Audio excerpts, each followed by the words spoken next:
I actually haven't been well recently. Oh, stop it, honestly, I don't want to talk about it. But if you insist. I really haven't, though, so that's why I'm delighted to get here today. I was rushed to A&E recently with terrible abdominal problems. Just hideous pains all up and down my tummy and around my sides. And I was rushed to A&E. And for about 3 hours, I thought, and anyone here who ever read a magazine as a teenager will know what I mean, especially the girls. I thought that I was about to have a surprise baby. Do you know the way there's those stories in the magazine going, well, everything was normal, nothing was different, everything was regular. Well, then I went to the toilet and I looked in the toilet and there was a baby in the toilet. And I had a surprise baby. There was always that, and that's when I thought it was. But you'll be happy to know that actually it was, I'm bringing sexy back, a gut infection. A gut infection. But the worst part of the whole situation was that the doctor in A&E was really, really handsome. And I think doctors who are handsome should be struck off. I really do. I wanted someone with a sort of mashed potato head that I could feel at one with. But instead, this man was really handsome. He said to me, what seems to be the problem? And I was like, well, doctor, my problem is that I'm too cute. Cheers me. I mean, how could I tell him that I thought I was having a surprise baby or else I was waiting for a poo? I mean, he couldn't, you know... And once we find out which one it is, do you want to go for a drink? It's really quite terrible. But by the way, you might notice that I talk quite fast. And if I'm honest, it's not really going to slow down too much, so you'll have to sort of jump on the Venga bus of enthusiasm and beep the horn with this one. I think that the reason I talk quite fast is because I was brought up in the countryside, in the deepest, darkest countryside, where there was no one for miles and miles around. Just this giant expanse of land with no one to talk to. And it was very, very lonely. You'd have no one to speak to during the day. I mean, a very backwards existence, lads. Like, our clothes are made of mud. Our hats were made of leaves. We had no access to things like pot noodles. We just had to sort of pour boiling water on top of birds' nests if we didn't feel like cooking one evening. A really backwards existence. And crows everywhere. Crows. In the city, there's pigeons everywhere, but in the countryside, there's crows everywhere. And it makes everything you do seem really ominous. You'd open the window and it'd be like, wah, wah, wah, wah. Well, that seems a bit ominous. You know, you'd be standing innocently over a dead body in a field. Oh, God, this all seems a bit ominous. But the reason that I think I talk quite fast is because I'd have no one to talk to during the day. And so some days, the only person you'd have to talk to will be a passing car flying along the road. So you had to learn to talk fast if you wanted to talk to anyone. You'd be like, hi, how's it going? Oh my God, come back and talk to me. Do you like my new dress? Stay and be my friend. This sort of thing. Some days you'd be waiting for a tractor to come along, because you get more time out of a tractor, you see. You get to talk to them for longer. You'd be like, hi, how's it going? Do you like Sesame Street? I like Sesame Street. Oh, you do like Sesame Street? Sometimes I think Big Bird might not be a big bird, but he might just be a man in a suit. I know it sounds bad, but I have my suspicions. Goodbye, come back. We need to bring back a sense of consequences for our actions. In this world, there are no more consequences for actions, yeah? And what I'm talking about, if there's no consequences in this life, what we need to do is bring back to Britain a simple sense of hell. The idea, if we screw up in this life, right, we will burn in sulphur for all eternity in the next life. Now, this is quite a tough sell, right? You don't like that idea, do you? Right, but hear me out, this is a good idea. We got any Christians present? I need your assistance. Any Christian people here this evening? Yeah, in the pink shirt. What's your name, son? Josh. Fantastic. You're a Christian? So you understand the idea of redemption, eternity, yeah? Resurrection, eternity in particular. And I do too. I understand the notion of eternity, because I went to church on Sunday. Let me tell you this, that service went on forever. If it took me an hour to open a bottle of wine, I'd be drummed out of business. Now, the point is this. How long does it take to own a packet of crisps? Get on with it. Now, we need to bring back... Now, the problem with the idea of hell is no one's frightened of it. Now, I'm going to describe hell for you now and none of you are going to bat an eyelid, right? And while your body's boiling in the mouldering in the grave, we'll take your soul and boil it in boiling oil for 1,000 millennium. Then after that, 2 sulphurous demons, emissaries of Satan himself, will come along, pull out your kidneys and set fire to them on the red-hot coals of hell itself. Then after this, another demon will come along, pull out your eyeballs, stick them on a red-hot poker, burn them on the hot coals of hell, and stick them up your arsehole, and they'll come out your own mouth with the shit on it. And this will go on forever. So you're not bothered by that, are you? In fact, most of you are laughing at it. Huh? In fact, most of us, being British, are thinking, well, come on then! Call yourself the devil! And that's the interesting thing about hell, isn't it? When you describe it, when someone describes hell, it tells you everything you need to know about that person, right? And what he's like and what his people are like. And I describe hell then in a normal British accent, which tells you that we, the British, are stoic, tough people who could take absolutely bloody anything. Right? And that's the interesting thing about hell. It tells you about the people telling you about it. Hell, in a French accent, for instance, sounds like a recipe. And while the body is lying down and the worms inside the flesh, we take out the soul and place it in very hot oil for a long time. Then, once it is tender, 2 demons come together at once, remove the kidneys and place them on the hot coals with a little white wine vinegar, some sea salt, and some rosemary, and cook them till they're brown on the outside but still pink in the middle. Then after this, we take the eyeballs, place them on the hot coals, cook them till they're crunchy on the outside, runny in the middle, on the hot poker, stick them up the arse, they come out the mouth with the shit on. It is delicious. Absolutely delicious. Here, you see? Perverts! Perverts, basically, yeah? Hell. Hell in a Dutch accent sounds like a pretty good stag do, doesn't it? Hey, and while your body is lying down, we'll take you to the hottest place you can imagine. Imagine the hottest place you can go, yeah? Now go even hotter. And 2 demons will come together and rub oil all over your body. 2 demons together. 2 demons together at once. And then you will take out your kidneys. Oh, your hot kidneys. Your hot kidneys. And place the kidneys in a hot place and cook the kidneys till they're hard. Until your kidneys are hard. And then take out your eyeballs and stick them in your bum hole. And this will cost you 45 euros. Hey, are you ready? Sounds like an agreeable weekend. We just make shit decisions. Men make immoral decisions.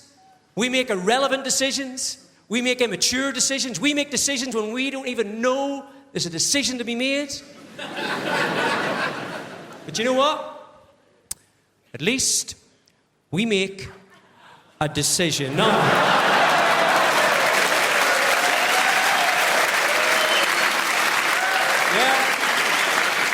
Let's try this one on with the class, will we, eh? Look at all the couples sitting there now. Look, you listen to him. You listen to him. I went to see Patrick Healy the other night. Was he funny? No, but he was true. Is it just me? Am I an indecision magnet? Eh? Honestly, I can get all sorts of women. Can I get a woman who will make a decision? I'm not talking big decisions. I'm not talking should I murder your man, move to Australia. Talking everyday decisions. What do you want to do tonight? No, I don't know. What do you want to do? Well, I don't know. We go for a takeaway, or we could get a movie, or go for a meal. What do you want to do? No, I don't know. What do you want to do? So you go to the restaurant. The sommelier comes over. Would sir like red? Would sir like white? Oh, God, I don't know, maybe the red, but then the red stains my teeth. Maybe the white, but hang on, are you having the fish? Because if you're having the fish, then you should have the white and I'll have a little sip. Oh, I don't know, I'm really not sure. Just the red, please, yeah. Save yourself, go for it, I have to live with this, okay? Gets to the starter. Oh, I don't know, maybe the duck or the prawns, or the duck and the prawns. Hang on, am I allergic to the duck? No, did Jill like the prawns? Oh, I don't know, I'm not sure, I don't know. If you were me, what would you have? You by the fucking throat, that's what I have!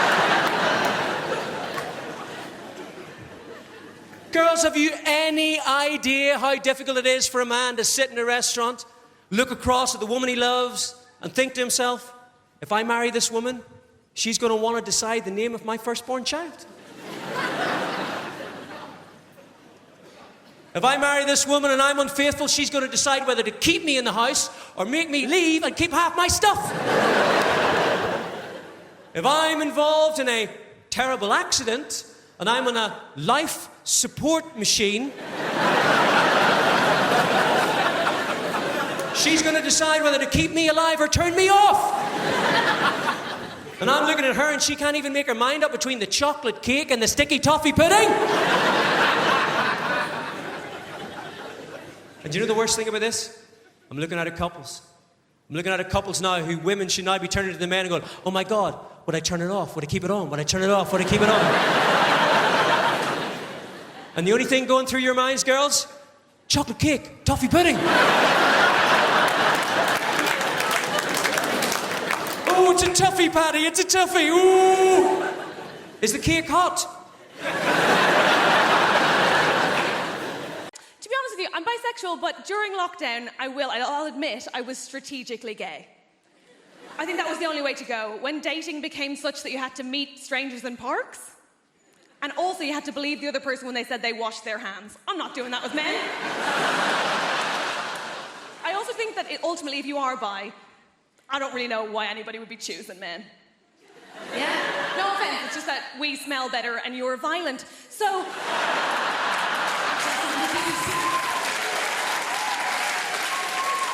The men who don't laugh at that unnerve me most, yeah, okay.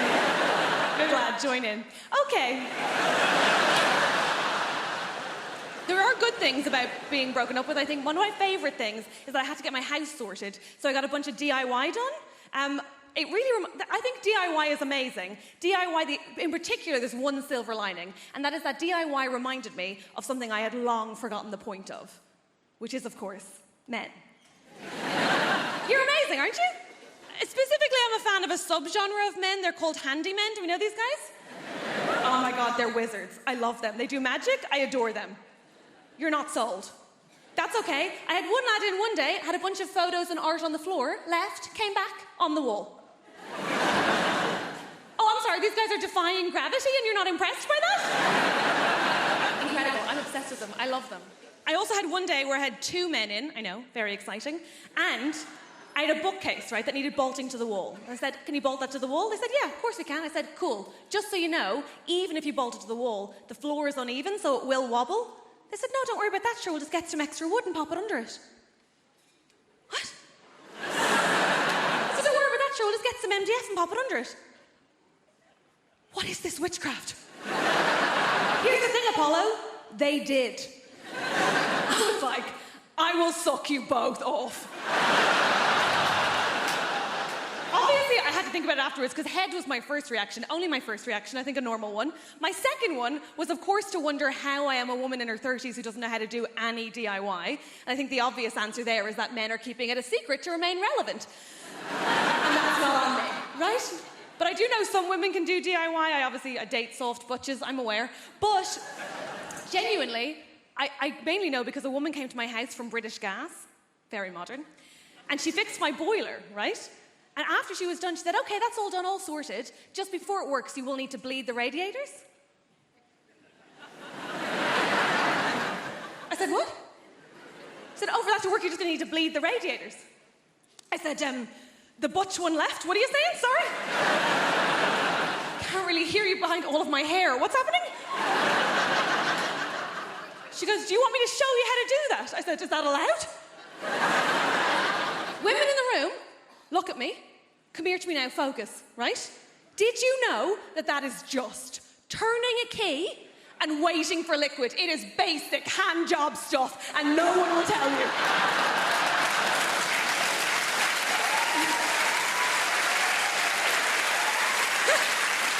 Here's the thing. Every man in my life has acted like that as a state secret, right? This man's furious, I'm telling you. You now have all the information you need. You're free, run. My dad bleeds a radiator in such a way that I thought he used his own dick. I thought there was actual blood involved. He'll go off with a bunch of tissues being like, I will do it, do not look, I will do it. Anyway, she fixed my boiler, so I was like, I will eat you out. They all said no, I had to pay both times. It's hard out there. I'm used to my appearance provoking the full spectrum of facial reactions everywhere I show up, and you absolutely did not let me down. You were delighted, weren't you? You gave me some wonderful face when I came up here. You looked at me like your mother-in-law just cancelled dinner. I've been lucky enough to travel, and I'll never forget my first trip to Australia. I went to a place called Perth. I got off the plane. First person that saw me said the following. Hey, mate! Hey, mate! Why is Freddie Mercury wearing a kimono?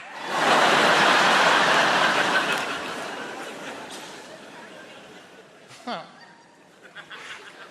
Hey, mate, why is Freddie Mercury wearing a kimono? Now, this man opened the interaction with the words, hey, mate.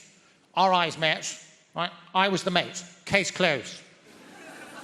Then he said, why is Freddie Mercury wearing a kimono? I looked around, there was nobody else there.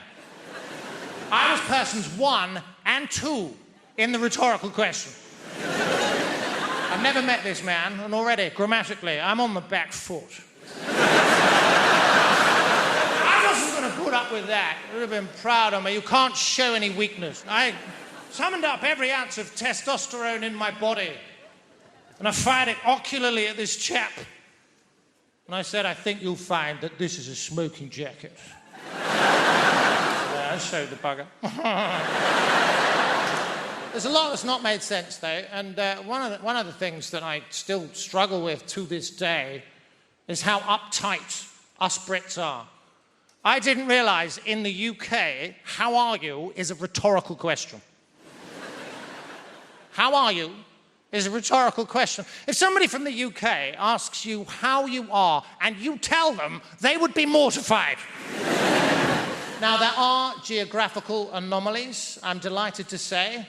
If you ask somebody from Liverpool how they are, they will tell you. 10 times out of 10, and I love them for that. Now, from personal experience, they oscillate wildly between 2 very distinctively different states. The first one is thus. How am I? I'm sound, mate. I'm buzzing. I'm having a belter. Do you know what? Work's sound. Air and doors is sound. Even our Anthony's being sound. Look at the weather, lad, cracking the flags. I love you, kid.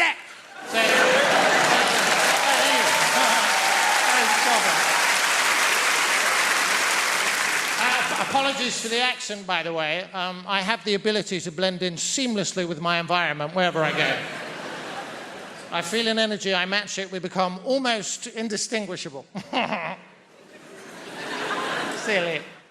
Now, that's the first state. Now, the second state of Scouse being is rather different, and it is as follows. I'm fuming, lad. Oh, don't you start, lad. I am fuming here, mate. I'm fuming. I am fuming. I'm up the wall with work. I've seen me arse with my dad, Everton to being shite again. You're doing my fucking head in. I am fumigating naked.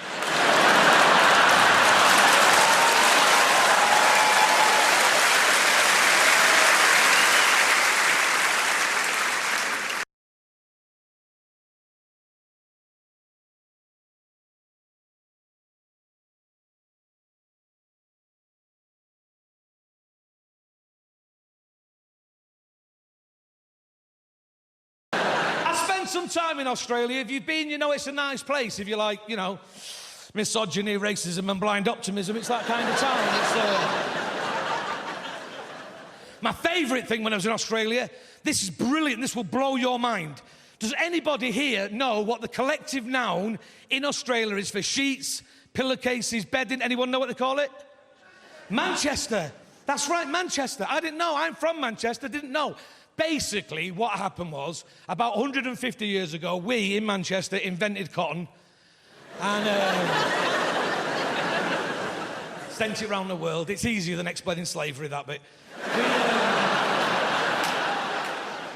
We sent it around the world, arriving in Australia, in Sydney, in a big box with Manchester on, and the Australians would go, what's that? And they go, it's Manchester. They have Manchester shops. I'm thinking, what goes on in there? Some bloke like Bez going, do you want some Vimto? Right, no. They sell sheets and pillowcases and bedding, it's amazing. They have Manchester departments in their department stores.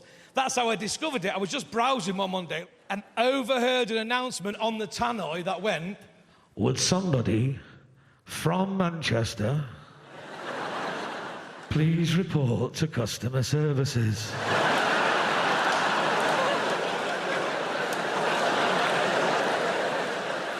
I was like, oh my gosh. How fortuitous. I am literally on the other side of the world. And then I thought, naturally, I wonder what they want. Maybe I'm going to go over and they're going to say, settle an argument. What's the best junction off the 56 for the airport, right? So I was just considering this, and a further, more urgent announcement came on the tannoy. Would somebody from Manchester please report to customer service? I went running over. I'm northern, I'm friendly, I want to help. I got there, I went, ta-da! Because that's how people in show business arrive. Ta-da! And the one went, ta-da! I went, here I am! And she says, there you are. I said, I know, can you believe it, eh?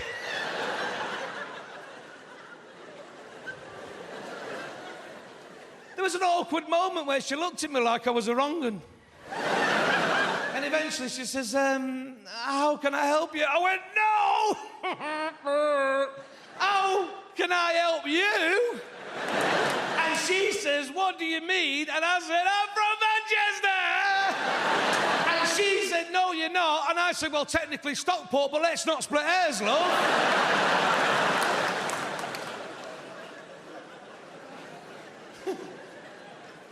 That story's a real-life anecdote, so it doesn't have a punchline, so I tend to look at my watch and move on to the next bit, if that's all right with you.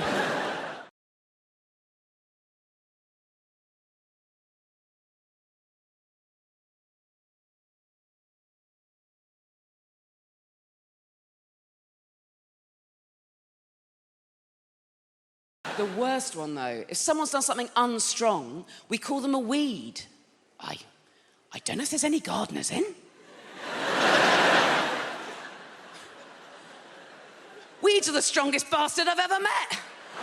There's a weed called Japanese knotweed. You can cut it into 100 little bits, put it inside a plastic bag. It gets back out the plastic bag. This is a plant. It hasn't even got a face. Gets back out the plastic bag, meets back up with its mates, botanical term, gets back down into the ground, re-roots. It's so strong, so powerful, that it breaks up the foundations of buildings and destroys the value of property. Weeds can bring down capitalism, guys. And I'd like to see a pair of gonads do that.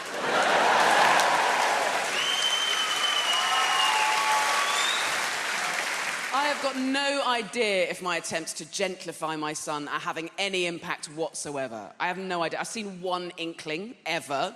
He was playing with a couple of dinosaurs. He didn't know that I was watching. They were fighting. All his play is violent and fighting. But as the dinosaurs were fighting, I saw this. They were going, rah, rah, rah, rah. And at the end of the fight, they went, goodbye, darling, goodbye. Yes, I did that. But the rest of the time, he's a nightmare. I'm so honest in my comedy about what a handful my son is. I feel like I need to reassure you, like, you know, I do love him. Don't ring anyone.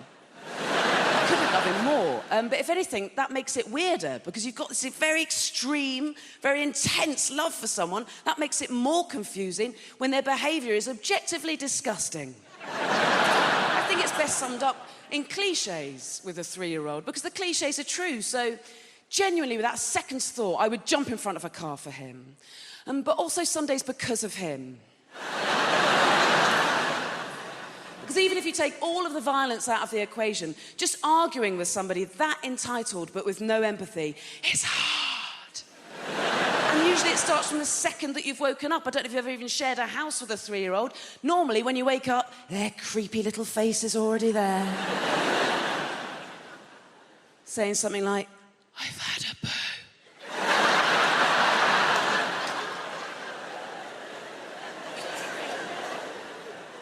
They say anything that means that you have to get up. So once, I genuinely got, oh, the taps are on.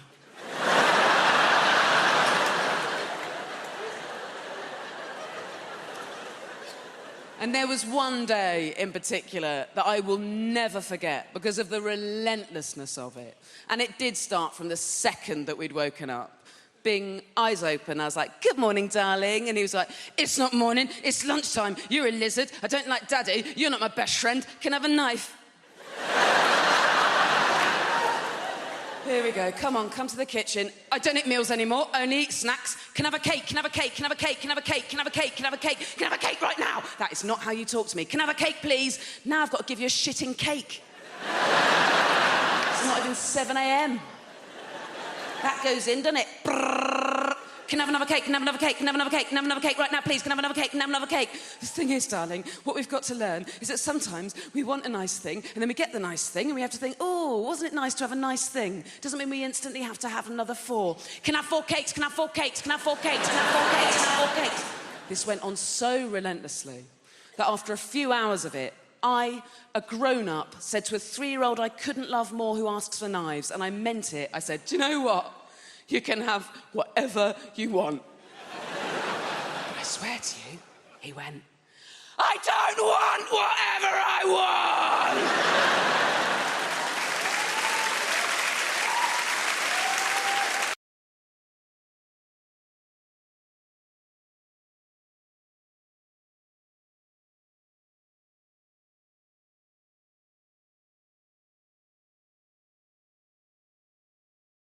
Whenever I talk about my Prosecco paunch, there's always a very specific laugh in the audience. I've learned to recognise it. It's just over there tonight. It's this. And I know what it is now. That is the laugh of a thin yoga woman. And I know what the laugh means. The laugh is like, "That's funny, but I'd kill myself if I looked like you." But I promise you, there's advantages to having a Prosecco paunch. Make some noise if you got one. 2 female will laugh for the bodies in the room. Don't be shy, lads. I can see you. It's quite well lit. Let's try that again. We're all being honest about ourselves. Give us a cheer if you got a Prosecco paunch. Boys, boys, boys. The thing is, if you have a Prosecco paunch, there are advantages to it, right? 2 main ones I can think of. Number 1, I don't want to be crude, but I can take some hammer.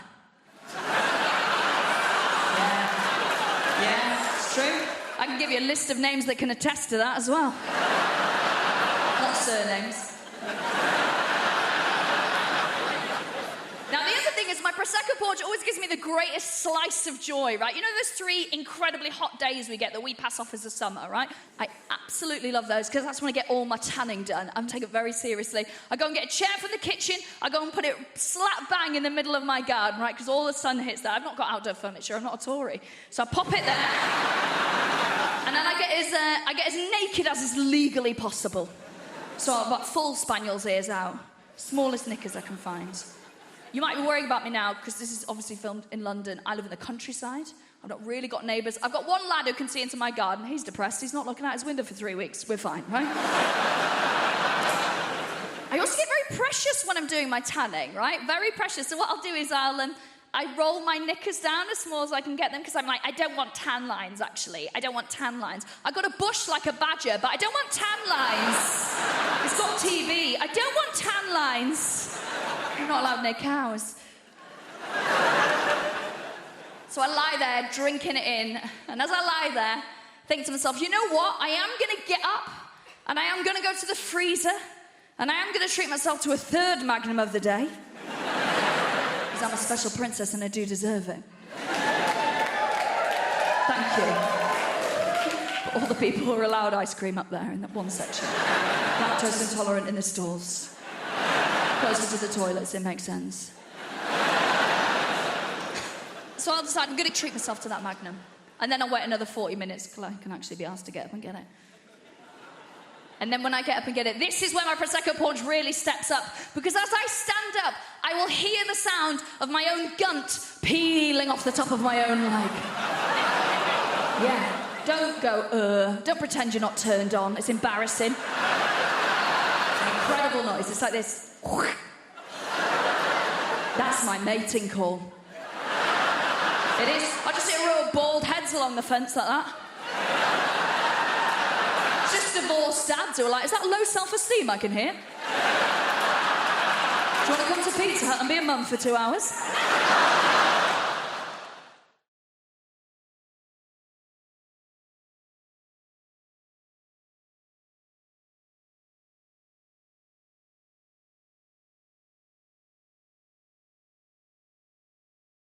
The most sexually adventurous thing I ever did, I did it when I was single. When I was single, I ordered the #1 vibrator on the Love Honey website. And the Love Honey website is a sex toy website, for those of you pretending not to know. I kind of ordered it out of spite, right? Because one of my exes called me a prude, which I think is such an extreme thing to call someone. I don't think I did anything to warrant that. The only thing I can think of maybe is once I said that I don't like morning sex. That's not a big deal. That doesn't mean that I'm not sex positive. I just don't think you should do something that disgusting in the morning. Not whilst the blackbird is singing his morning tune. But I went on the website. It was late at night. I just ordered the first one on the list because I thought that will be good. That will probably be quite nice. The thing that arrived is so terrifying. It plugs directly into the wall. It has one of those on the end of it. It uses mains electricity. It needs to be pat tested.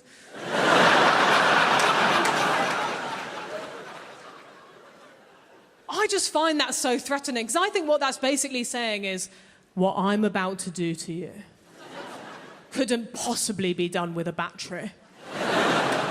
I'm gonna need that same stuff that powers your fridge. It's huge, it's bigger than this. It looks like a piece of farming equipment from the Industrial Revolution.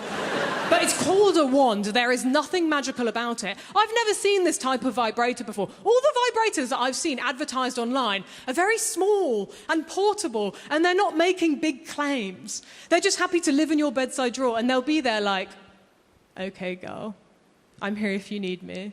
Like, if you and your partner get like super, super drunk one night, maybe you could experiment with me for a little bit. Honestly, I might not do anything, but I might speed things along for you a little bit. Either way, no worries if not. Whereas my vibrator is just next to the bed like, do you want to meet God? Not really. It doesn't even fit in the bedside drawer. It's just curled up on the floor like a python. And after it arrived, I was like, is this the right thing? Because I checked on the website, because I thought maybe it got mixed up with like an order meant for Guantanamo Bay. It was the right thing. Not only that, I read the description for the first time. It said in the description, this is the world's most powerful vibrator. I don't think I need that. I need absolute max, a whisper on the wind. The world's most powerful vibrator. You shouldn't be able to buy that without a license. Underneath as well, it said, the vibrator will turn off automatically after 20 minutes for your safety. 21 minutes and there's a danger of death. I don't even want to share. It cost £90. So I felt like I had to try it because I spent so much money. And I don't even have a plug next to my bed. I had to get the extension cable. That felt desperate. I turned it on onto the lowest setting. It had 8 settings. I turned it onto setting 1. It was so loud. I was like, there's nothing private about this experience. The neighbours are going to think I'm having a new kitchen put in. At midnight, they're going to call the council. Well, no, they're not calling anyone. They don't have any power right now. I tried it just for like 1, maybe 2 seconds, and I was like, I can smell burning. I can't use this thing. It's going to sand me down. It's going to erode. I'm going to be flat over. There'll be nothing left like Barbie. But it had 8 settings. I thought, I have to see what setting 8 does. Not on myself. I know my limits. I just turned it up to setting 8 in the sky. Fuck me. I was like, I'm going to rip a hole in the space-time continuum.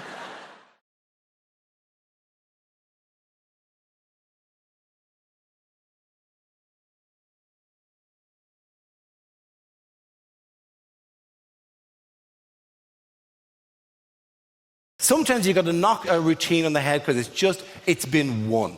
Some audience member has just nailed it and nothing will ever be as perfect as... I was in Killarney, right? And I had a routine about stupid things you do on your holidays, right? Where I would generally ask the audience, hey, what's the stupidest thing you've ever done on your holiday, right? This guy gave an answer that I frankly, I should have given him a diploma at the end of it, because it was such a sweet, beautiful, perfect, it was lovely as a short thing. And comedians love brevity, by the way. We love that, just beautiful. They love it. Like, it's like Twitter.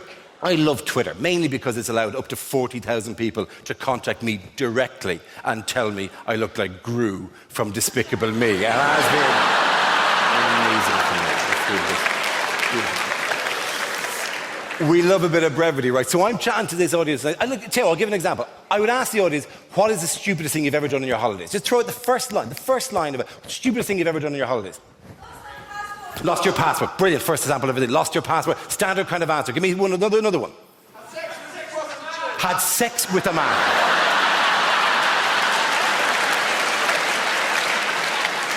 A surprisingly common response. And if you're gay, actually not that weird at all. That's great. So, lost the passport, has sex with a man. Give me one more for the hell of it. Bit by a donkey. That's very much the stupidest thing that donkey did, rather than you, if the truth be told, right? So lost a passport, has sex by a man, bitten by a donkey. It's a hell of a night out, right? It's a fantastic single evening. If you could roll that into one story, you were in the game here, right? That is fantastic. They're all good answers, right? But they could have happened anywhere, right? With respect, you could have lost your passport at home, you could have a sex with a man anywhere you want. It's on your phone, Grindr, check it out, right there. You could go to Blackpool and have sex with a donkey, or be bitten, not have sex with a donkey.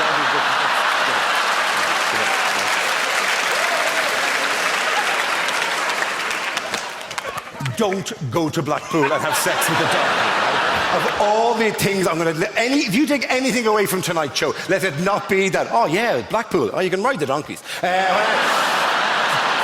nothing. It's fantastic. It's out of season, They're not getting much work. Anyway, no. You just got to go with this when it happens, right? No. They're all fine things. They're grand stuff. I walked out in Killarney and I said, what is the stupidest thing you've ever done on your holidays? And a man in the front row just raised his hand and went, I kicked an armadillo.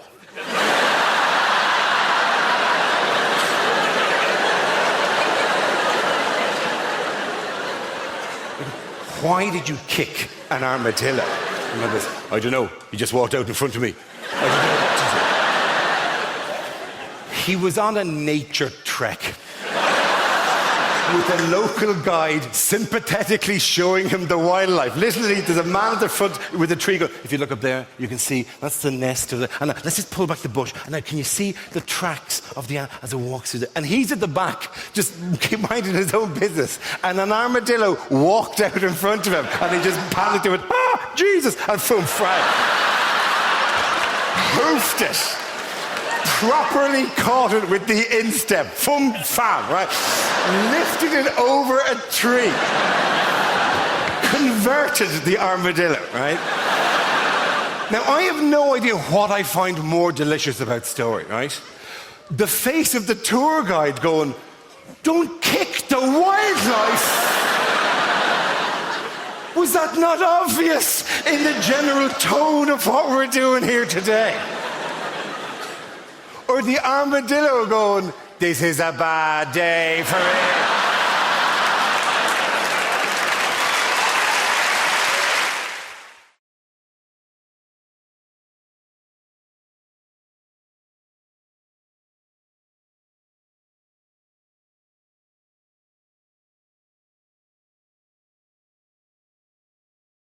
I failed 6 times in total, right? 6 times. Can anyone beat 6? There, 1 there. Good work. You didn't fail on reaction times, did you? Bang, you were in. No messing. Who passed first time? Where are you? There you are. Still a little bit smug about it, I see. Good work. I would be as well. It's horrible failing, especially when, there's stuff in your driving test that you don't even need to do again. Like, I remember parallel parking. That shouldn't be in your test. I'm only going, Jason, can you put your car between that red car and that blue car? I said, no, can't I said, don't even live there, mate. You know what I mean? When's that going to come in useful? Do you know what I mean? I said, there's an NCP up there. I park there all day for you. I'm brilliant at it. Multi-storey parking, I've got some sort of gift. You know what I mean? Although there's one thing that can ruin your day with multi-storey parking, right? And I'll tell you what it is. It's little cars hiding, right? What they're doing, hiding behind big cars, that from a distance look like a space. You think, oh, I've got one here, nice one. Oh, brilliant. Oh, bloody cheeky utensil. I remember he failed me. I remember I got to a junction. When don't you do this, right? I got to a junction, I looked right, I said, all right, your side? Straight fail. What's he sat there for if he's not going to help you out, you know what I mean?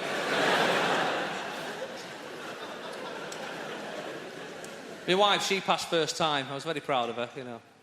Well done. I didn't shake her hand. I don't know why I did that. It's a very formal relationship we've got. Well done. Good night, darling. She passed first time, but she admitted to me afterwards she'd had a bit of a flirt. She'd wore a low-cut top and a short skirt, a bit of midriff, like, you know, showing. Oh, is that the gear stick? Sorry. Like, you know, proper went for it. The worst thing was, when I did that was another fail. I always wanted to learn how to drive like my dad, mate. Dads are pretty good at driving, aren't they? They've got some sort of gift. Dads do stuff that nobody teaches you, right? You'll see a dad reversing. Nobody's taught him how to do this, right? But he's amazing at it. He puts his arm around the passenger seat like this, right? Nobody's taught him this. The examiner's not gone, we're going to do some reversing now. Have you got any kids? Yeah, I've got 2. Right. I'm going to show you how to properly do it. All right, so arm out like that. And my dad had used that because me and my brothers would be in the back. He'd need the back of his hand. Get your bloody heads down there, I can't see a thing. Wear a seatbelt. Wear a seatbelt. If you're not seeing that advert, you'll kill me as well. Right, it's proper mad, right? And then he'd reverse out of second gear, like out of a cul-de-sac and up an A-row without looking. It was amazing to see. And he shouldn't have even been driving, my dad, right? Because my dad's got narcolepsy, right? And I know. I laugh about it now because I'm still alive, right? But as a kid, it was terrifying. We go up to Blackpool on holiday, get in the middle lane of the motorway, you go, right, lads, if you hear this noise, wake me up. You shouldn't be using the rumble strips as an alarm clock, should you, at any point? Dad, hey, I'm only joking, just messing. We get up to Blackpool, you're like, I don't want to go on any rides, I'm all right, Dad, I'm fine. And it was a great disease for your dad to have as a kid, you know, growing up. We'd get away with all sorts when he was telling us off. Right, you 3, I've had enough of this. You lot are grounded for the... Yeah, whatever, we'll do what we want, old man. He'd use it for his advantage, though. Sometimes if he'd be talking to someone and he was bored, like my mum would be going, anyway, so our Barbara says he's not going to get back with Derek because my dad would just go. And then we'd be playing on the floor, we'd look up and he'd look at us and go... He'd wake up half an hour after dinner with a plate full of carrots. How's this happened again? What's going on? Well, the worst trick we ever did, right, we only played it once and we shouldn't have done it, was... I remember one time he fell asleep on the chair in the living room. Me and my brothers, we went upstairs, changed our clothes, come down, pretend he'd missed the day.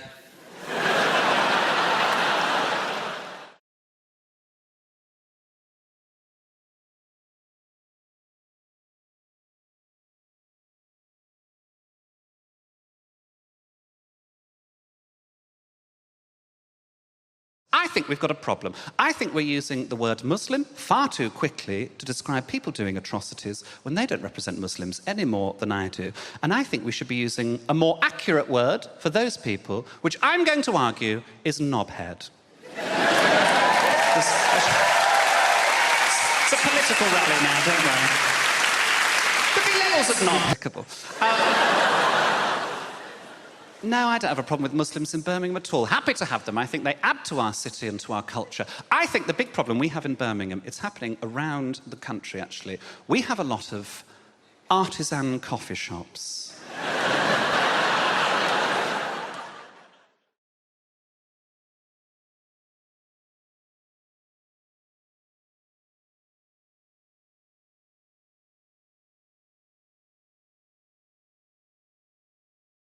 I was hosting the National Television Awards. Absolutely huge. It's at the O2, it's live on ITV. You've got Anna Deck sat right there, Ricky Gervais is sat right there. 24 hours later, I was hosting the Kitchen and Bathroom Awards in Liverpool. I was hosting the National Television Awards. Absolutely huge. It's at the O2, it's live on ITV. You've got Anna Deck sat right there, Ricky Gervais is sat right there. 24 hours later, I was hosting the Kitchen and Bathroom Awards in Liverpool.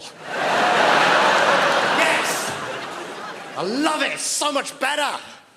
So much better, because at the National Television Awards, when you give an award to Ricky Gervais for, like, best comedy or whatever, it'd be like, thanks, guys. Cheers. Really appreciate it. Thank you. Thank you. When you give an award to Magnet for best kitchen over 4 square meters, they lose their shit, man. Champagne. It's like, fuck you, B&Q. That's what they said. They genuinely said that. 2 years in a row, dickheads.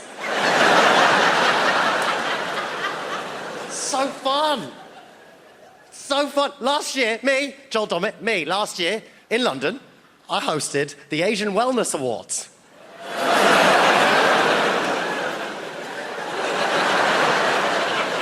It was so fun. Honestly, I had the best of it. Basically, it was giving out awards to, like, all of the best spas in Asia, right? It was in London. And... I don't know why. I'll do anything. Love it. And then, genuinely, we had the best time. It was just 2.5 hours of me just trying my best. Imagine me for 2.5 hours just going, and the best spa in Thailand goes to... Gong Bakta!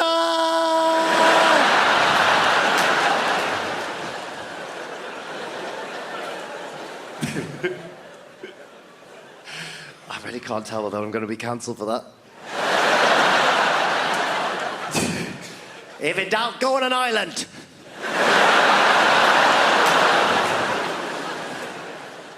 It's so, honestly, I think I love secretly, I love a bad gig. This is why I think, I really do love it. I had a gig recently that was real bad. It was really bad. I blamed on the fact I was tired. And so before I drove home, I had a little nap in my car. And I was woken up, this is true, by a lady from the audience who was knocking on my window. And when I woke up, she went, "Oh my God, thank God! We thought you'd had such a bad gig that you'd killed yourself."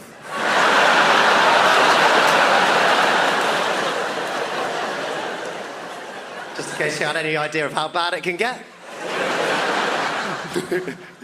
This is a difficult gig, really difficult gig. Comic relief is a difficult gig, man. It's difficult, because obviously, dream come true as a comedian to host that. So, like honestly, it's iconic, so fun. But what they don't warn you about, Apollo, is the sheer amount of tonal changes during the show. It's insane, and they don't warn you. It's live, so sometimes when you read something on the audio cue, it's the first time you've ever read it, right? This is what I'll do. I'll perform for you now what I did on Comic Relief this year. Let's see whether you guys can guess where the tonal change was supposed to come, okay? This is what I did. You can watch it on iPlayer. That was a sketch by the cast of Ghosts and Kylie Minogue. How incredible was that? Coming up, we've got Dawn French, and for the first time in 25 years, the cast of Blackadder are back together. But first, human trafficking.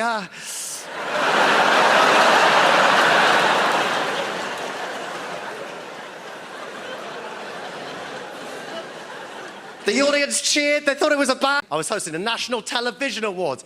Absolutely huge. It's at the O2, it's live on... But it's not just like being an adult, like that scares me. Like I struggled when I was a child, like I was terrified all the time.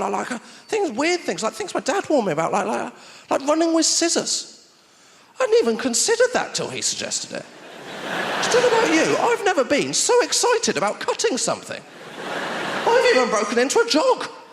It's gone bloody hell, I can't wait to open this fate. Oh my God, I've stabbed myself in the stomach. Why is there no warning on these things? But that's the thing about being a kid, like that you're kind of convinced into doing things like that you don't want to do, even though you just do them. Like weird things like bobbing for apples. I don't know why you do that. I spent my childhood trying to avoid eating an apple. You put that apple in water, you put my hands behind my back, I will drown myself to eat that apple. It's me or the apple, I couldn't give a shit. I'm waterboarding for apples, that is fine with me. It's the thing, isn't it? If you make things into a competition, people want the prize, no matter what it is. Like those 2p pushing machines you get on Piers. I spent my life trying to get rid of 2p's. You put them on a moving shelf. I'm having all those 2p's if it kills me. Not just those 2p's, I'm getting this pound coin, I'm changing that into more 2p's. To get these 2p's. I go for the one that's not just 2p's, it's got extra items balanced on top. I want less than the 2p's. That's not just 2p's, is it? That's a Shabarang's key fob. I remember Shabarang's, I've got keys, I'm having it. That's not just 2p's, that's a flump. I'm going to eat a flump, I don't want it served on a bed of loose change. Also a flump, retail price 1p. I am paying double for food poisoning. And I won't see these things as ages. The moment I see them, I am acting like I'm an expert, going, well, that one's not going to fall, I can see that. That one's a maybe, that one's going to pay out big, that is the 10p's, I'm going nowhere near that, I'm not made of money. No one's ever been on the 10p pushing machine, it's not Monte Carlo. There's not a guy on the screen who's going, that guy's got a system, get him out, he's 2 Tamagotchis up, he'll ruin us. And you're going, I'm going to win big. Who has ever won big on the 2p pushing machine? It's gone, darling, good news, dinner's on me. I won big down at the pier. I have 400 kilos of loose change. Yes, book late, it will take me some time to walk there. The other one I'll always go on is the plastic horse racing where you'll bet on the horses. I'll always go on that. But I don't know why. I always watch a few races to check the form. What am I expecting to see in that situation? Go, oh my God, that blue one's lame, thank God I checked.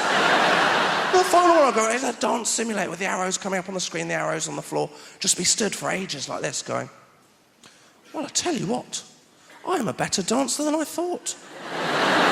You do that in a nightclub, you are not a better dancer than you think. You like these moves, girls? Wait for the big one. Here it comes. There it is. Thank you very much.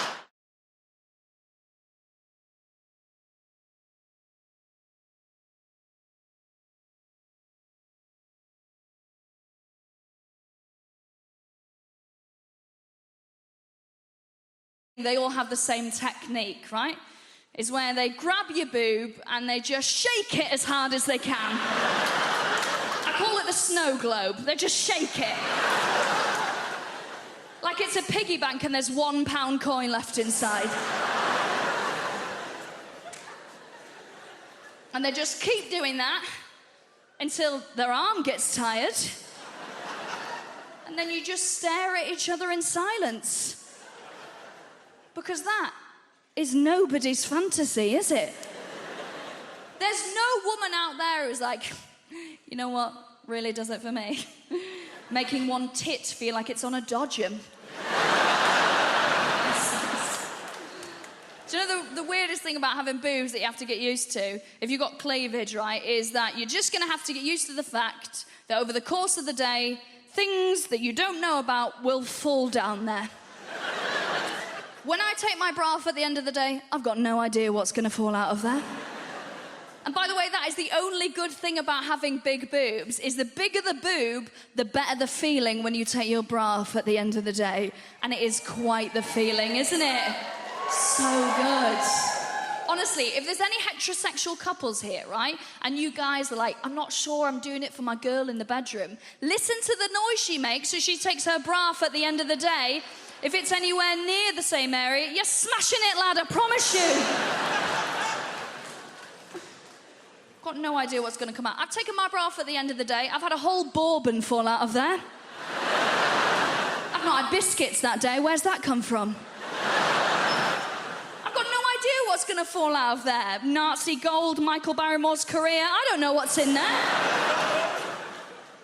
Honestly, these boobs have got me in trouble. So, like, the first time my partner and I were going to sleep together, it was, like, a lot of tension because I was like, OK, tonight it's on then. This is the night that we're going to bang, right? So I was like, OK, I want to make this as great as I can. So I went out, bought myself a new bra, treated myself, got the Janice. Yes, please. Sometimes you just want the tits of a dinner lady, don't you? So we're having a bit of a kiss, and I was like, OK, it's the time to take my bra off. But the problem is with the new bra, you don't always know the physics of it, right? Because the elastic's like, yes, sir. Whereas my bras are like, oh, for God's sake, please just burn me. Oh, God. Please let me go to the other side. There's been 6 prime ministers since you bought me. There's been 7 prime ministers since you bought me. I don't know when this is going out.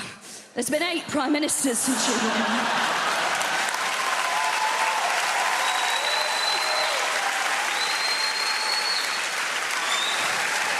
I take my bra off, and I had a bit of fight to it, and I didn't know about that. So I took my bra off, trying to do it in like a sexy way, and it sort of pinged because of this elastic, and as it pinged, it released what I can only describe as a projectile. So I took my bra off, and a whole cashew nut came flying out, and it landed on the pillow perfectly.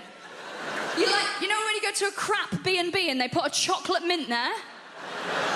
It was like a low GI vegan one of those. I mean, we've both seen it. Of course we have. Both looking at it out the corner of our eye. I know he's seen it because he had to duck as it went over his head. So I'm just going to have to style this out. Don't want this to ruin the moment. So I was like, okay. I was like, that's for you, big boy. Slow release energy. You're going to fucking need it.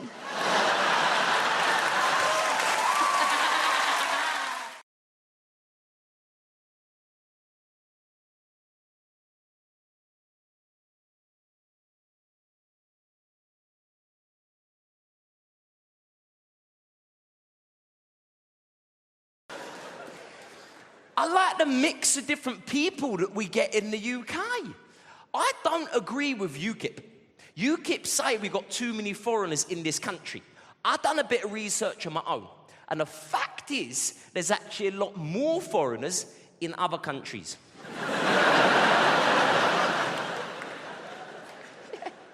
I agree with UKIP on the euro. I don't think we should get the euro. I think that would be bad for business. I mean, Poundland's buggered. I think we got it pretty good in the UK, is what I think. But people still love to complain, innit? Are you all right? Nah, what's wrong? My phone battery died. Are you all right? Nah, I'm well stressed about what I'm gonna wear. Are you all right? Nah, I've got like irritable bowels. What? Do you think people complain about them sorts of things in countries where they don't have everything that we does?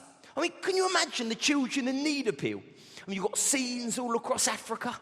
You've got the cheesy charity music in the background. You've got Dean Gaffney looking emotional down the camera. You've got an African child next to him. And Basie is just 12 years of age. And Basie is just another victim here in Africa. And Basie needs your help. And Basie is gluten intolerant. And if he attempts to eat rice or bread or certain types of muesli, he gets a slightly bloated feeling in his tummy. Please give generously. £2 will allow Basie to buy some gluten-free hummus.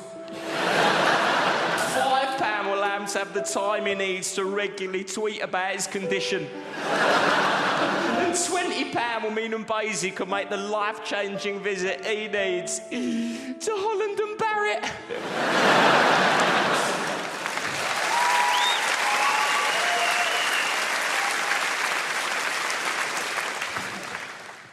I've got to get going. I've got to get out of here. Yeah, I'm proper knackered, man. When you have a kid, kiss goodbye to sleep. That is for sure, people. Last night, about 4 in the morning, I'm spark out in my bed. I'm in there. Little boy comes into my room. Daddy! Daddy! Daddy! Yeah. Can I come and sleep in your bed? I've wet my bed. Yeah, of course you can. In you come. I warn you, I've had too much to drink and I've done the same myself.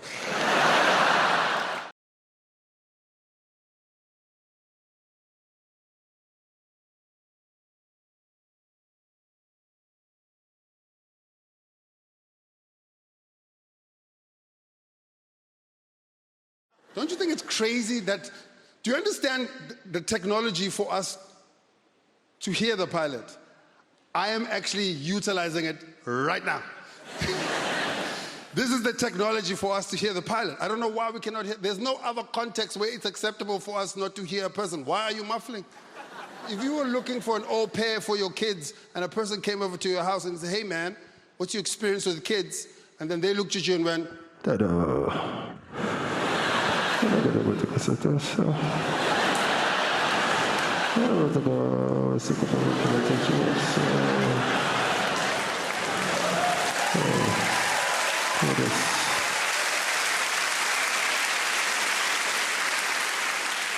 Like, you need to get out of my house, son. Weird things happen in airplanes. Weird things, like crazy things, bizarre things. Like, how bizarre would it be right now if someone walked in here and started selling us watches and perfume. Wouldn't that be the most bizarre thing? But it happens all the time in airplanes. No one's ever gone, huh, this is crazy. This is that English polite thing. Oh, I've already got one, yeah. I'm not looking at the moment, yeah. Not every airline should be selling watches, though. Like Ryanair, no business selling watches. You need the watch, Ryanair. Your flight's 7 hours late. And also, why am I buying a 400-pound watch on an 11-pound flight? This makes no sense. Yeah, being in London is cool. I like being in London. One of my favorite things to be in London, there's so much to do. I try to buy a ticket online to watch Wimbledon. Yeah, man. The Wimbledon final, I was like excited. Went online, it was £3,000. I was like, what? £3,000. Okay, I'm not saying I wouldn't pay £3,000, right? I'm not saying I wouldn't pay £3,000 for a Champions League finals ticket. But I'm not paying £3,000 for a sport where someone is going to tell me, quiet, please. Are you out of your mind? For £3,000, there will be no quiet, please. For £3,000, I'm rubbing my nipples center court. Are you out of your mind? My brother, 3,000. Oh, it's a lot of money. 3,000. My brother, £3,000. For £3,000, I should be able to whisper some advice in Roger Federer's ear. 3,000. I should be able to walk into the court. Sorry, Roger. Come on, forearm. Let's work on that. Come on. My brother, around 3,000. For 3,000, I should be able to punch a ball boy in the face. For 3,000. Could be walking across, picking up a ball up. Uppercut him in the nose. He'll be so confused. What was that for? I'm like, no, it's part of the package. If you look carefully, I can kick you in the balls.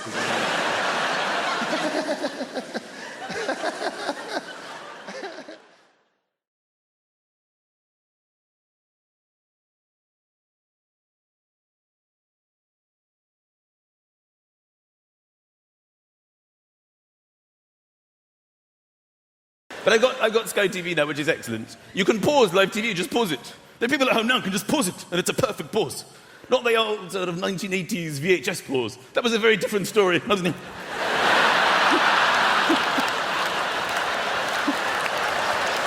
You couldn't even see what you were watching in 1980s pause. People who weren't moving would start moving. Wasn't even moving in this scene.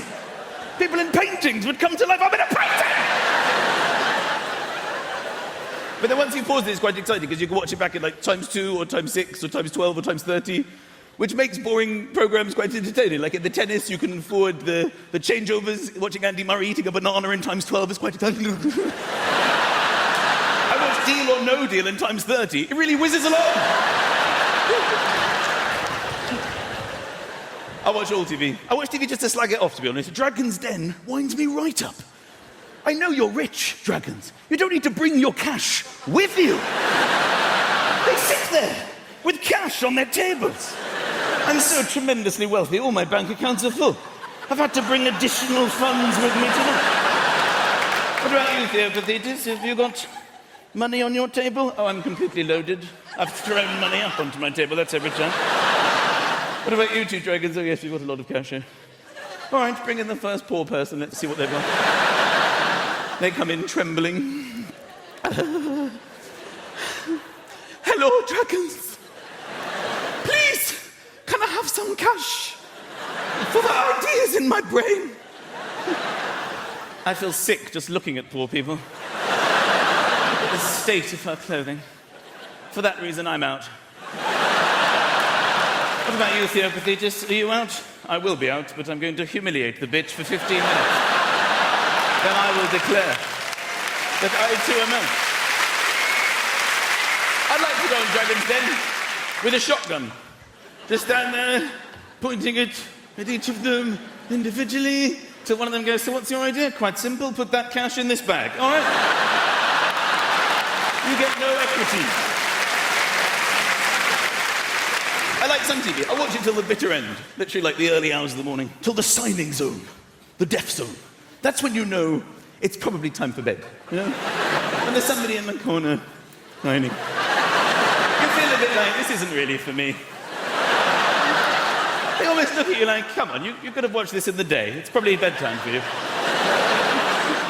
Deaf people have been asleep all day to stay up for this. Have some respect.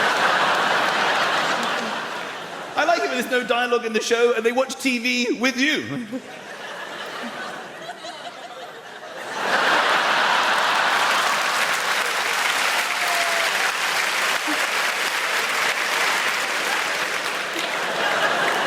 The other day I was watching the Blue Planet or something. This is a show with David Attenborough where they discover creatures from the depths of the ocean for the very first time. Literally fish that were only just discovered, and they were naming them on the show. So he was going, here we have the newly discovered Diplodocus. And the signing guy was going...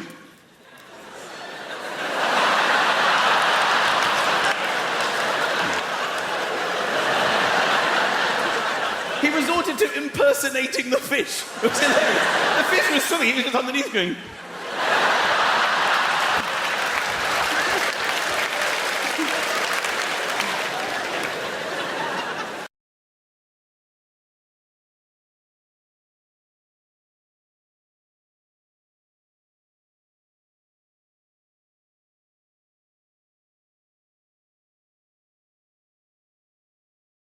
I was talking about Dani Alves, the black football player who had a banana chucked at him, right? And I said, after it happened, my white friends, not being racist, just casually were asking me how I felt. Now, how I felt was I was offended, but not for the reason that they thought I'd be offended. Like, I wasn't offended because it was racist. I was offended because of how it was racist, you know? The guy chucked a banana. Really? A banana? What kind of lazy, boring, uncreative racism is that, man? It's not the 18th century, it's the 21st century. Black people, we've moved on. We like other things now, you know? Chuck a Nando's menu, man. A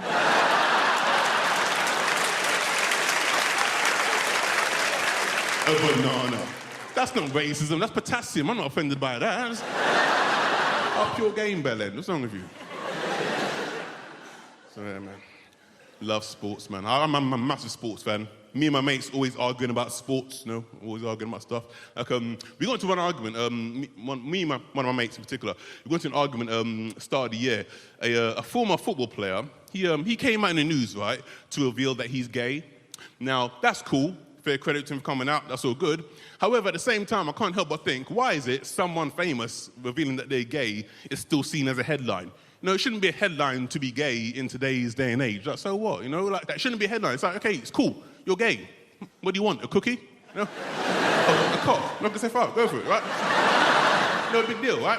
But then the weird thing was, after that player came out, I was talking to a mate of mine who is gay, because that's what happens every time there's a story in the news that's linked to gay people.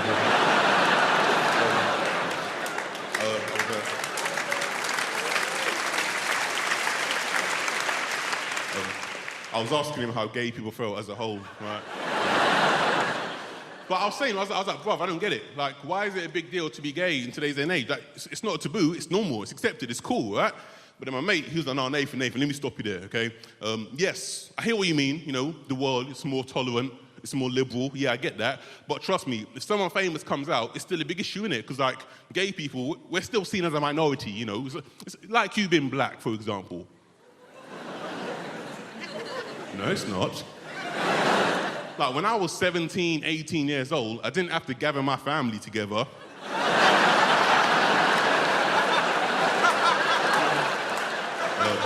Mum, grandma, I've got something to tell you guys, yeah?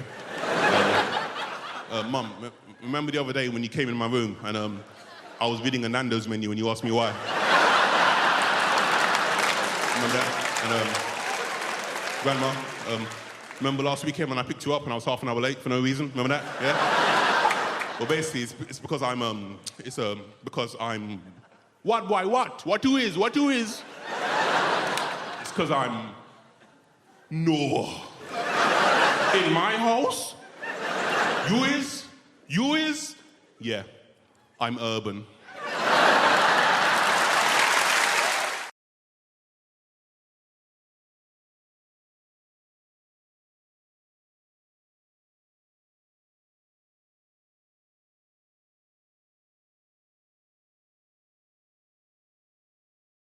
I just celebrated 9 years of marriage just the other day. You know what I'm saying? Yes. Thank you, guys. Thank you. 9 years married to the same person. Jesus Christ, man. Listen, man, I'm just glad I'm no longer dating. I'm glad. Because dating right now is the ghetto. I'm not gonna lie to you. It's not easy to date. And you know what? The thing about dating is every time I see someone out, I'm like, how are you affording this? You know what I'm saying? It's a cost of living crisis. When I see people out eating food, I'm just like, I don't know how you're doing this. Even I'm on TV, and I still take my wife to the local chip shop. You know what I'm saying? Like, I'm like, you're not getting this Taskmaster money. No. Nah, man. The dating. Back in the day, I used to get rejected a lot because I'm short. You know what I'm saying? Short guys, yeah, we don't get no love, man. Short guys. I'd be on the phone talking to girls, and I'll be like, you know, yeah, biz, I want to take you out. She'd be like, oh my God, how tall are you? I'll be like, yeah, I'm 5 foot. Hello? Hello? I am happy. I am married, and I've got 2 wonderful children. Me and my wife got 2 beautiful children, 8 and 1, right? Now, the 8-year-old, that's a boy, right? And my boy is crazy. Make some noise if you got sons in the building, make some noise. So you know what I'm talking about. Boys are crazy, right? It's not just me. Have you ever just looked at your boy and been like, what the hell are you doing? Every day, all right? My son is obsessed with superheroes. He loves superheroes, right? Which is a bit weird in our household because we're like devout Christians, like especially my wife. We love going to church, right? My wife is definitely getting into heaven, 100%. Like, hopefully, I'm her +1. I hope, you know what I'm saying? I'm gonna be like, no, I'm with her. No? Okay, cool. You know what I'm saying? The reason why I bring that up is because last year, Halloween, my son, he wanted to go trick-or-treating, right? Which is a bit weird in our household. Again, we're Christians. And he was just like, Mom, I want to dress up as a superhero. And my wife was just like, there is no superhero in this house other than Jesus Christ. So she dressed him for Halloween as Jesus Christ. This guy went out trick-or-treating, giving out bread and wine. You know what I'm saying? Like, he was like, God bless you. Yeah, God bless you too. Oh, God bless you. One day, me and my son, we were at home. We're by ourselves, right? I'm downstairs, I'm watching TV. My son is upstairs, right? He's doing whatever he's doing, right? And it got silent. And you guys know what happens when it goes silent with a child. It means they're doing something they should not be doing, right? And then out of nowhere, I hear a loud thud, just boom. I'm like, God, what's that? And then my son's just like, Daddy! So I run to the hallway, and my son is standing at the top of the staircase, dressed in a DIY superhero outfit, right? And he's just standing there. He's like, look, Dad, I'm a superhero. And I was like, uh-oh. I was like, son, you might want to take that off before your mum comes home, all right? And he's just like, no, Dad, look, I can fly. And as soon as he said that, I'm not gonna lie, it got slow motion in my house. I was like, no. And my son was like, a part of me was just like, let me let him fly so he can break his legs, you know what I'm saying, and calm down.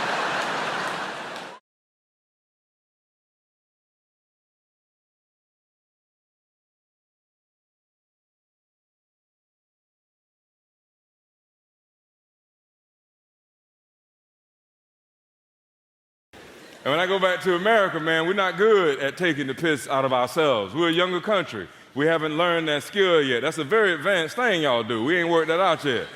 You know, in America, we used to feeling one emotion at a time, you know? And just, you know, we get mixed up like that. It's just, in America, too, we love catchphrases. We love slogans. We love stuff like that. And we found a way for justification to sound like empowerment. That's right. We have phrases like, be true to yourself, follow your heart, follow your dream. There was a movie a few years ago called Batman Begins, and it had one of them catchphrases, and Americans loved it. To conquer fear, you must become fear. Well, how the hell you do that? And it's just a way for Batman to justify being violent. I can take that same phrase and justify whatever I want. If I gain too much weight, I can justify it by going, to conquer fat, you must become fat.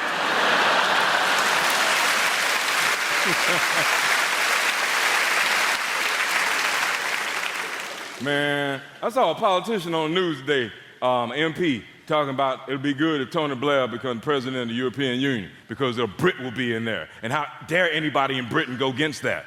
Well, how about the best man for the job? How about that? How about that? And like, I know that kind of thinking because I grew up with that. I was always taught that I had to support every black person no matter what they did. So that meant I tried for years really hard to support Don King and Robert Mugabe. And it's hard. It's hard. I tried. I swear to God, I tried, man. A few years ago, I was watching Wimbledon and Serena Williams playing. And I'm not a fan, but I admire her game. She got a strong game. And not just the physical, but the psychological. Every time she hits the ball, right, she makes this grunt. It's like this. And that's a hell of a psych job to do on your opponent. Every time you hit the ball, you release this guttural grunt that's like, It's like what you're saying is, with every fiber of my being, I'm trying to kill you. Imagine playing somebody in checkers like that.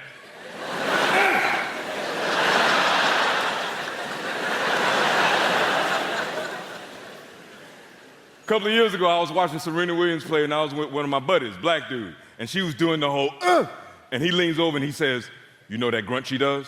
I said, yeah. What she's actually doing is releasing 200 years of black American anger. For real? He said, black American anger is one of the most potent angers in the world. And that's why she hits the ball so hard, and that's why she be whooping them white girls like that. I was like, oh, okay. So a couple of weeks later, after this Russian girl beat her, I couldn't help but mess with my friend a little bit. I was like, wow, 200 years of black American anger don't seem to have nothing on 70 years of frustration with communism, does it? Black American anger. Try a childhood with no toilet paper.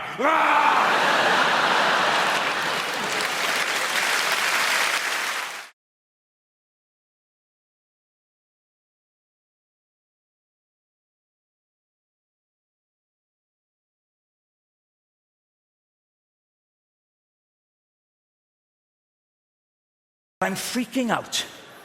So the head hangs there for about 10, 12 minutes. Finally, the midwife says, it's almost here. It's time. If your wife gives one more push, he'll arrive. So my wife went, yeah. Baby went, I put the TV to mute. And I leapt across the front room. And I caught him.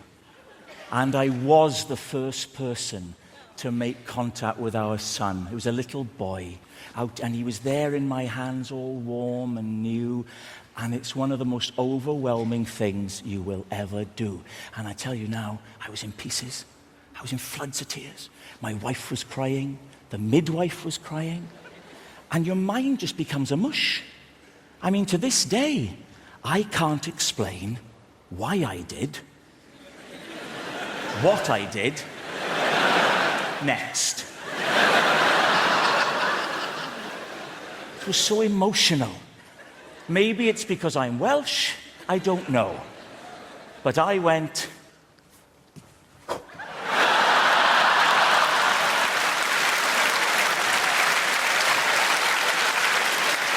Well, thank God we hadn't cut the cord. He shot back! It was Junior Bungee. He ended up lying on the floor. with all this umbilical cord snaking around the room back to his mother, yards of it. I thought, what the hell do we do now? I needn't have worried. Calm as a cucumber, the midwife walked over to my wife. She put her left foot on my wife's right foot and pressed hard. And just like a Hoover, the cord went psst.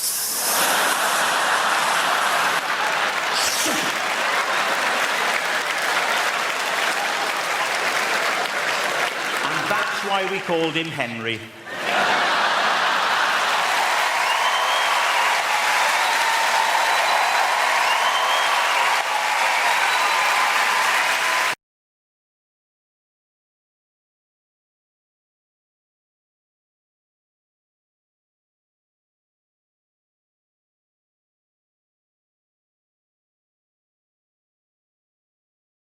Now, let me just start by saying, well done to any parents who've made it here tonight. We got parents?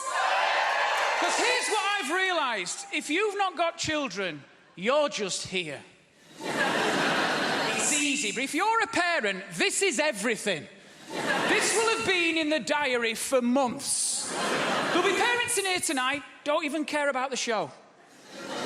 They're just enjoying sitting in the dark for a bit. That is like a spa day for some of them. I could see them now at the back just going, this is so good. Don't make me go back, John. Don't make me go back. I get it, OK? I've got 2 young children. My youngest one's Sophia. She's 5 now. I mean, I say she's 5. She's 3 when we go swimming. I'm not an idiot. 4 on a bus, 3 on a train. That's the system, isn't it? I'll be honest, she hasn't got a clue how old she is now, that one. She's so confused.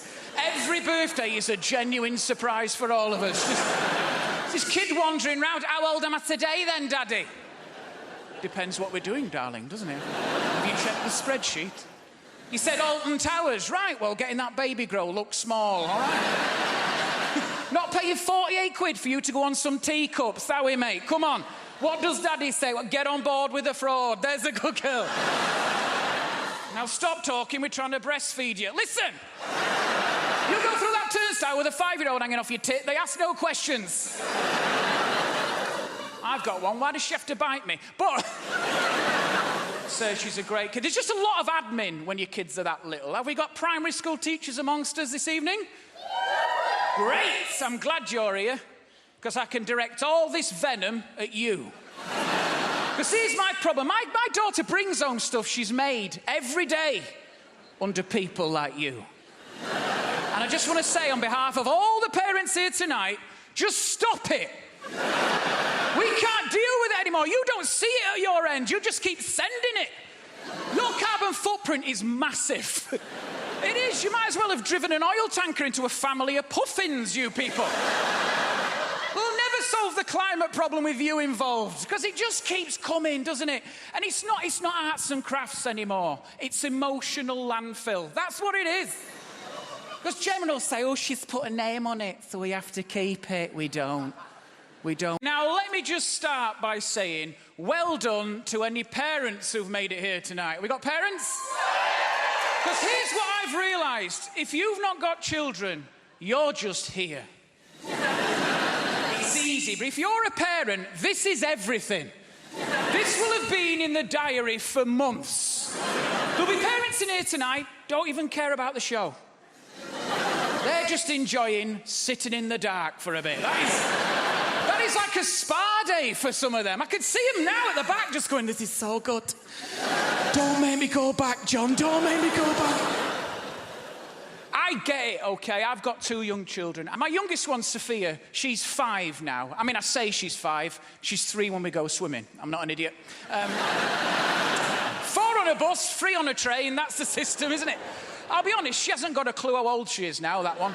She's so confused. Every birthday is a genuine surprise for all of us. This kid wandering round. How old am I today then, Daddy? Depends what we're doing, darling, doesn't it? Have you checked the spreadsheet? You said Alton Towers. Right, well, getting that baby grow looks small, all right? Not paying 48 quid for you to go on some teacups, that way, mate. Come on. Now, let me just start by saying, well done to any parents who've made it here tonight. We got parents? Because here's what I've realised. If you've not got children, you're just here. It's easy, but if you're a parent, this is everything. This will have been in the diary for months. There'll be parents in here to... I actually haven't been well recently. Oh, stop it, honestly, I don't want to talk about it. But if you insist. I really haven't, though, so that's why I'm delighted to get here today. I was rushed to A&E recently with terrible abdominal problems. Just hideous pains all up and down my tummy and around my sides. And I was rushed to A&E. And for about 3 hours, I thought... and anyone here who ever read a magazine as a teenager will know what I mean, especially the girls. I thought that I was about to have a surprise baby. Do you know the way there's those stories in the magazine going, well, everything was normal, nothing was different, everything was regular.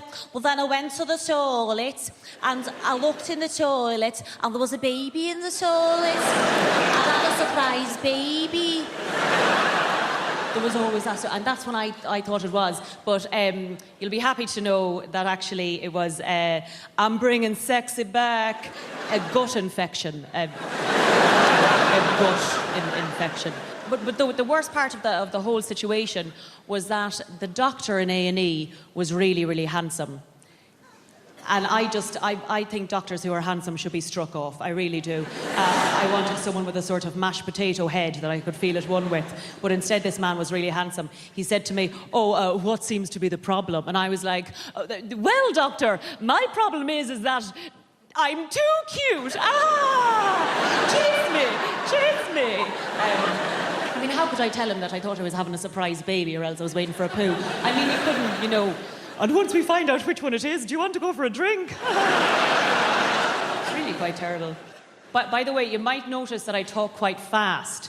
And if I'm honest, it's not really going to slow down too much, so you'll have to sort of jump on the Venga bus of enthusiasm and beep the horn with this one. I think that the reason I talk quite fast is because I was brought up in the countryside, in the deepest, darkest countryside, where there was no one for miles and miles around. Just this giant expanse of land with no one to talk to. And it was very, very lonely. You'd have no one to speak to during the day. I mean, a very backwards existence, lads. Like, our clothes are made of mud. Our hats were made of leaves. We had no access to things like pot noodles. We just had to sort of pour boiling water on top of birds' nests if we didn't feel like cooking one evening. A really backwards existence. And crows everywhere. Crows. In the city, there's pigeons everywhere, but in the countryside, there's crows everywhere. And it makes everything you do seem really ominous. You'd open the window and it'd be like, wah, wah, wah, wah. Well, that seems a bit ominous. You know, you'd be standing innocently over a dead body in a field. Oh, God, this all seems a bit ominous. But the reason that I think I talk quite fast is because I'd have no one to talk to during the day.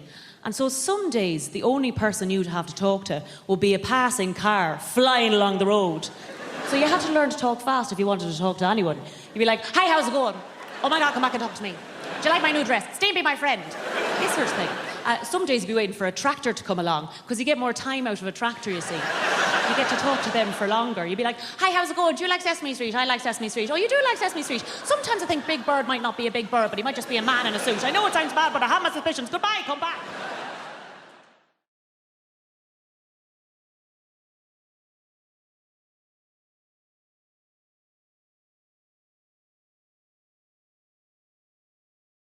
So I've moved house recently and now I have a wife. Thank you. I have a wife now. I love saying that. I love my wife. I like that. Didn't used to like that whenever I'd meet a married couple, especially if there was a man in the situation. Didn't like it when he said, my wife. Always sounded so aggressive, so territorial. Ownership. This is my wife. She is my property. I own this woman. Oh, I didn't have to. Ooh, I'm not going to like saying that. But now, I own a woman. And I love to show off my property. I'm proud of my wife. She's one of my favourite things, apart from my outdoor pizza oven. No, I do like to say my wife. I should clarify this, but not for that reason. I like to say it because it took us so long to get married, right? Our original wedding date was on April 25th, 2020. Yes. And then somebody fucked a bat. She caught me doing that and cancelled the wedding. Proper joke! 3 weddings cancelled. 3 weddings cancelled! Awful, very stressful. The first one, the worst, obviously, by far the worst. We got a call from our venue about 2 weeks before the wedding was supposed to happen, and they said, it's just not going to happen. We're cancelling all of our events. We're so sorry, right? It's about 2 weeks before the first national lockdown, they called us and said that. And that is devastating, to be told that you are not allowed to marry the person that you love most in the world, that you want to spend every single minute of every single day with. And then 2 weeks later, the government told us we had to spend every single minute of every single day together. And as we all found out, that is too long to spend with anyone. No matter how much you love them, you need a minute off now and again. It's done mad things to our relationship. We're basically the same person now. We share everything, especially since we've got married. Don't know if you know this, if you're about to get married, I'm going to let you in on something. You have to share everything, including, and I didn't know this was one of the rules, a Google Calendar. No one told me. I got a bit of a shock. 2 weeks after we got married, I was in a meeting with people at work that I didn't really know that well. Work people. Practical strangers. At the end of the meeting, we had to go round the table and read out what we had coming up in the week following so we could put a new meeting in. I announced to this room full of practical strangers that the following Wednesday, I had my smear test.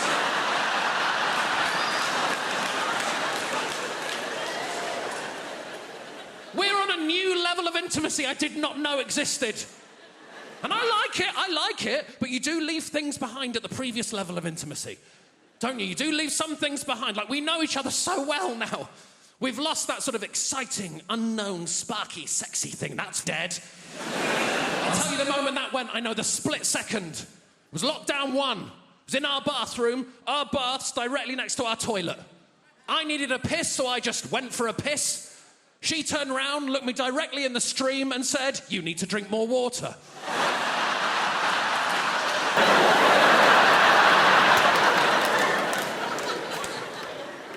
Oh, look at this pretty lady. Don't fight it. I can tell by your eyes that you want me. Oh, fuck it. I can't keep it up. It's all a joke. I've never left the country.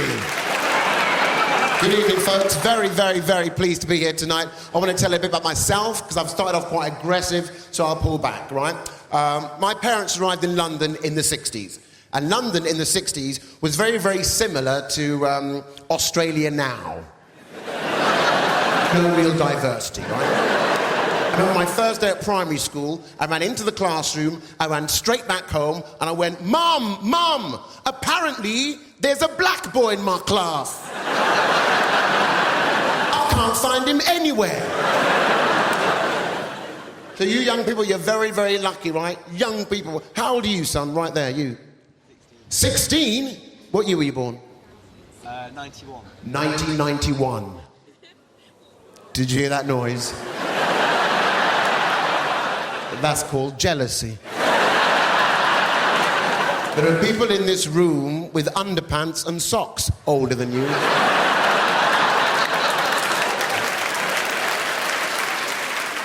Where are you from, child? Where are you from? London. London, big place. Scale it down. I'm not driving a minicab. Let's work together. Kilburn, North London, yeah. South London, representing.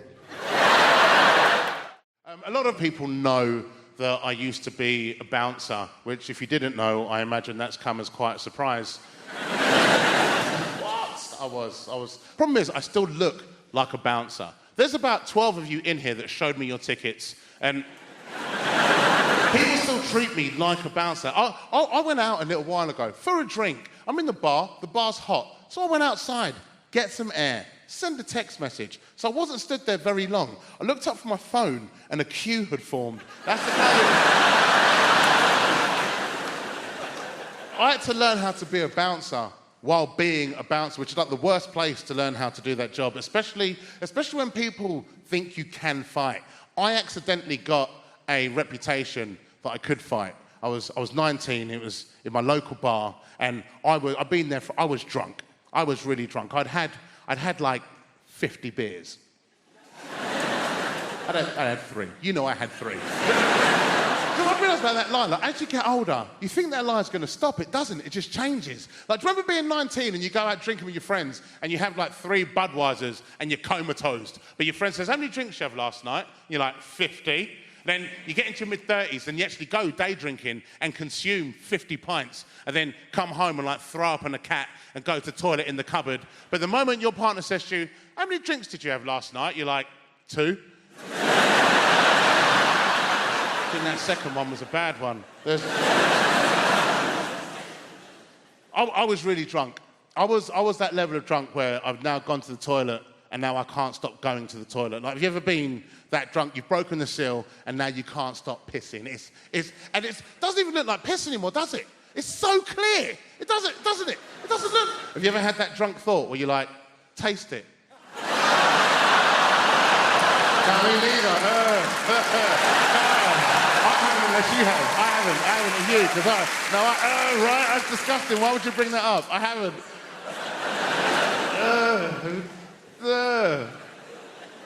I was really drunk, and a fight kicked off. This guy threw a drink in this lady's face, and then he punched a bouncer and tried to run out of the club. And as he's gone to run out, I've gone to lean on the bar because I need a nap, and he tripped over my leg and hit his face on the bar, knocked himself clean out. Now, I'm stood over this dude. And I'll be honest, I was just trying to figure out if I was in the toilet yet or not. And I stood over this guy, and the owner of the bar came up and he shook my hand, and he said, well done. I was like, Then the barmaid came over and she went, yeah, look at him, and he's pissed himself. I was like, yeah, he's...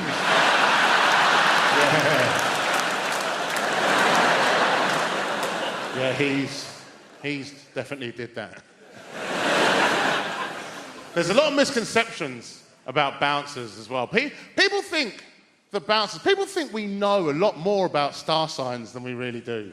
Like, we don't. We just know that's how to catch you out. Because I don't know, but I also know neither do you. And you always know who in the queue to pick, because you can see them practicing. We've all done it outside clubs when you're waiting to go in, going 3rd of the 8th, 94, 3rd of the 8th, 94. Then they get to the front and they're confident. They hand their ID and you go, date of birth, please. You go, 3rd of the 8th, 94.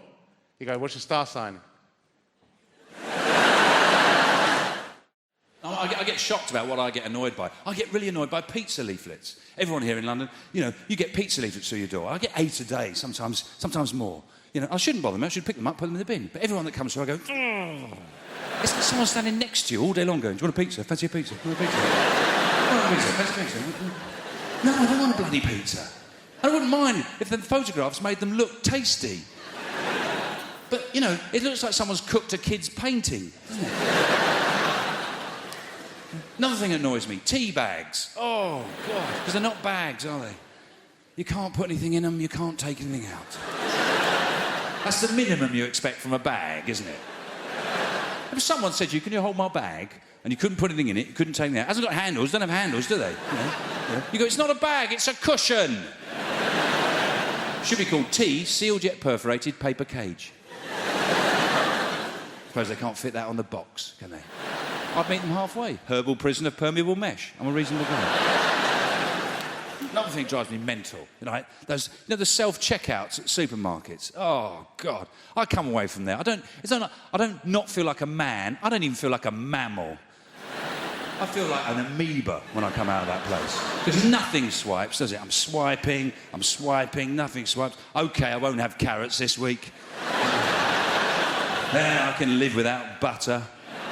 The other day I was begging it to let me have a chicken. No, just have a chicken. Just a chicken. I was rubbing it, banging it, swiping it. I'm going to leave the money here and I'm going, OK? You do your worst. Oh, I hate coming out of that place. I walk up there with 2 bags of shopping. I come away with a can of Coke and an apple. And for some weird reason, the apple swiped. It hasn't got a sticker on it. It worries me. I get annoyed by the most... Do you know what really annoys me? Wrong numbers. People dial me up with the wrong number. But I don't get angry. What I do, and you should do this, it's great fun, I don't let on it's a wrong number. It's great fun. So someone rings up, you know, hello. They say, is Mandy there? Mandy? Oh, yeah, just hold on a sec, just hold on a sec. Mandy! Mandy! Get your ass up here now!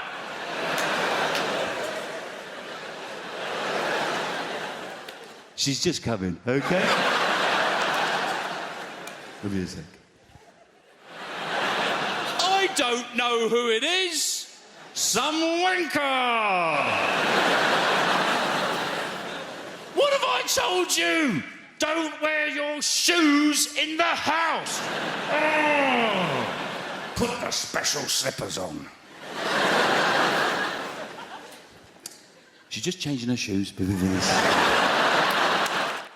Request, if you know anybody who works for WhatsApp, just tell them to let us delete the message entirely, like it was never sent. Don't delete the message, but still write, Neil has deleted the message. Like a little telltale informer. So that your friend still texts and goes, what was in that message that you deleted it? You know when it says delete for me or delete for everyone? Who picks? Just for me, and just go and delete it for me, yeah? Yeah, still want them to see the awful stuff I've written, but I don't want to be reminded of how much of a dick I can actually be, yeah. It's like getting a tattoo removed and walking into the laser place going, what are my options for tattoo removal? You got two options. First option, we shine a laser on your leg, remove the tattoo so no one will see the tattoo. What is my second option? We shine a laser in your eyes so you won't see the tattoo. I'll go for option number 2, please. Thank you very much. I bought a new phone. I fell for the ad. You can put the phone on somebody else's phone and you can wirelessly transfer the charge. And the company thinks people are going to use that. No one's going to use that. Your charge is the single most important thing in your life. Look at your friends. They would prefer to donate a kidney to a stranger than to give you 5% of their mobile phone charge. Have you ever been abroad? Yeah? You ever been abroad? You bring one adapter, one charger between you and your spouse. The UN level of negotiation involving getting the charger back from the person you love. Can I have the adapter, love? Can I have the charger? Can I have the adapter? Can I have the adapter? And they hit you with it. Absolutely, Neil. But what battery percentage do you have? And you look at the person you've chosen to spend the rest of your life with and you lie like a mofo, don't you? 3%, 2%, 0.5%. I've never even seen 0.5% in the mobile phone before, to be honest with you. Show me your phone, I'll plug it in for you. I can't show you my phone. Why can't you? I'm having an affair. How you hell having an affair? Show me your phone! We'll be in Spain. My wife will go and have a shower before we go out. She'll leave the bathroom door open and the shower door open. That is not an invitation to join her. You'll make that mistake once in your life. Let me tell you that. It's because she doesn't trust you to not unplug her phone. Plug your phone in, and she's right, because that's exactly what you do, isn't it? You plug her phone back in towards the end, so you got plausible deniability. You plug out my phone. I did not plug out your phone. It went up by 2% after a half an hour shower. That is because Spanish electricity is different.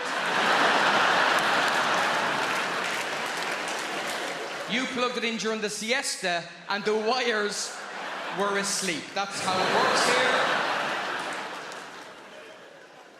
If I talk to you in the front row, hope you know I'm just messing. You get great answers. I said, a farmer at a gig once, I said, what do you do? He goes, I'm a sheep farmer. I said, I read recently sheep can recognise individual human faces. He went, well, as long as they can't give evidence, I should be. I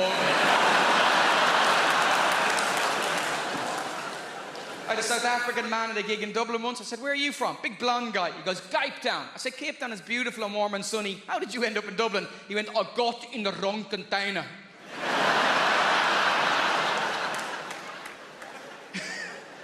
The Irish guy, lovely fella, big guy, you know. Apparently we're going to be the most overweight country in Europe in a few years. And they tell us this like it's bad news. Oh, it's a catastrophe, it's a disaster. It's good news, ladies and gentlemen. Only 180 years after the worst famine in Western Europe. I call that a comeback, ladies and gentlemen. No one else has bounced back like we have. Those people in Pompeii just died. If they were Irish, they'd be selling lava lamps by now.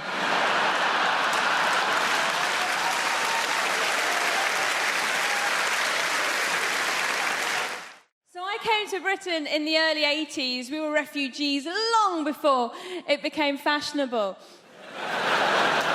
But my favourite immigrants are Polish people because they've properly confused old-fashioned racists. Have you seen them? They don't know what to do. What do we do? What do we say? They're immigrants, but they're white. I heard this one bloke go, bloody Poles coming over here with their work ethic. Which isn't very politically correct, and I try so hard to be politically correct. Sometimes I take it too far. I was at a party recently and I said to my friend, have you met Steve? He's a really nice guy. My friend goes, which one's Steve? Steve was the only black guy in the room. I found myself going, Steve, yeah, he's over there. He's got blue jeans on, a grey T-shirt, sort of curly hair, and a Nigerian accent.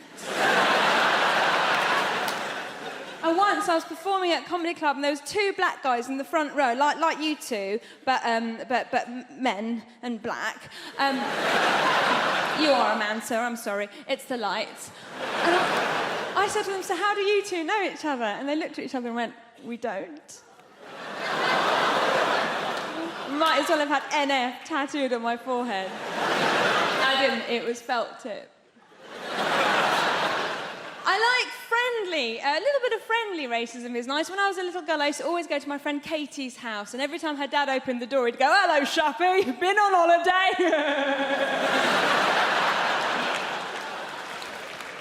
So, I have a little boy, I have a baby boy, I'm a mum, and I'm looking at you, some of you are so young, I could be your mummy if I lived somewhere rural. Like a lot of women, I got to my 30s and I thought, I've got to have a baby now. Well, my mum's still young enough to look after it for me.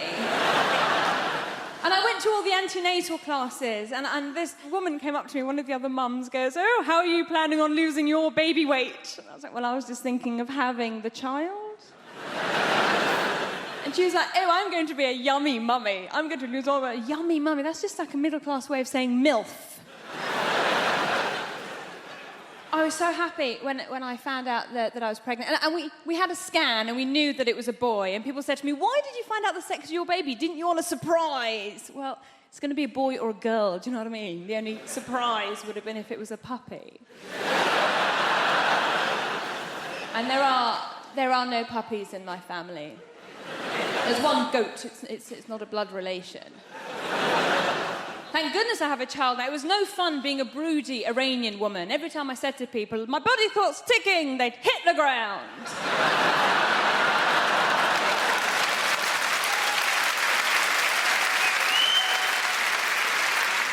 So with all that going on, when I did find out I was pregnant, I was so delighted. I thought, I am going to fill this child's life up with love and hope and understanding. My husband's reaction was slightly different. He walked around going, woohoo! My soldiers worked! Easy! It's not his. Oh, the fuss he made when he found out I was cheating on him. Only child. Can't share. My husband's English, he's from Nottingham, and a lot of people ask me if my husband's Iranian. And I go, well, he's not, he's English, but he's planning to convert. His family are absolutely lovely, and when they first met me, they kept going, oh, Shappy's so exotic, she's so exotic, which means foreign, but not in a way that we hate.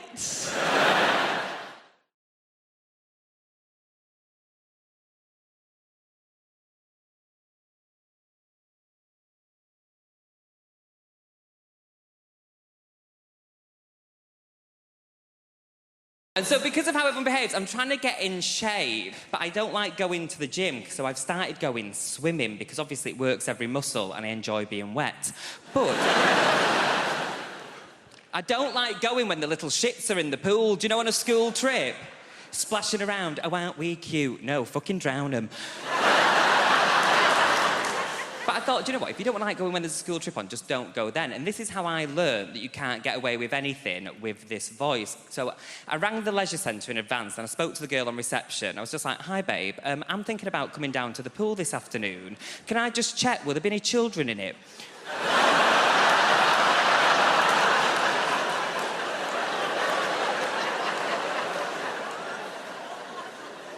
She was like, why? And I was like, oh, I just want to know if there's any fit ones. Why do you think? I didn't know perverts were so brazen. Hiya, Janice, I'll have a ginger at lunchtime. Are you a straight? I'm straight, yeah. And you're enjoying this? Yeah. What's your name? Tim. Tim, because you're really fit, Tim. You're very confident. No, you should see him. I mean, you will when you watch the telly, because this man's filming him. But he is very, very handsome and very confident as well. Like, he sat there, he's like, open body language, legs are spread. Like, if I fall off, it's like, dinner.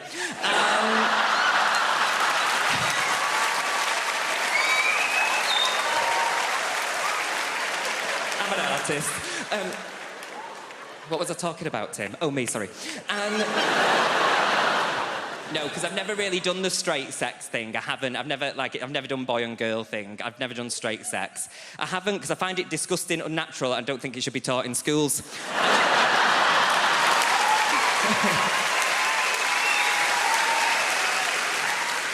Stop it, I'm a professional. And I must be honest with you, like, my life's not all been glitz and glamour. Like, before this, I actually used to work at the NHS. Do we have anyone in from the NHS? Oh, yeah! What do you do? I'm a psychologist. Oh, you're a psychologist. I don't want to know.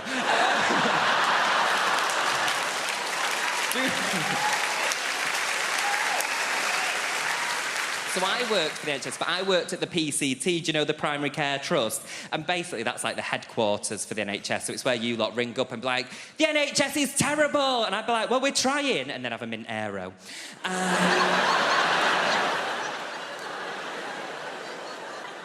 I did love it, though. We worked in this office block, and we worked on the 13th floor, and I worked on reception with Pat and Lorraine, and I think I only got the job, really, because they were in their 80s and needed someone that could work a computer. One of my main duties was that we'd have these, monthly community meetings where you lot could come in and ask what changes are happening with the NHS. And my boss, Nigel, right, he hated me. He had proper small man syndrome, dressed in Burton's, bad gay. He'd always come out and he'd be like, Stephen, you have not set up the meeting room properly. I was like, I have, Nigel. You can't mess it up. It's just putting out a row of chairs. And he's like, well, you have left no room for wheelchair access. And I was like, listen, babe, if they've made it up 13 flights of stairs, they can roll round one chair. Do you know what I mean? Let's not patronise people, OK? Equality for all.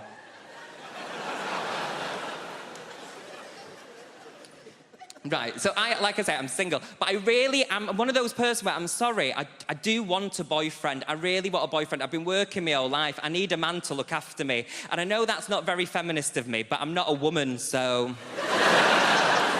shove me in the kitchen and do whatever you want to me.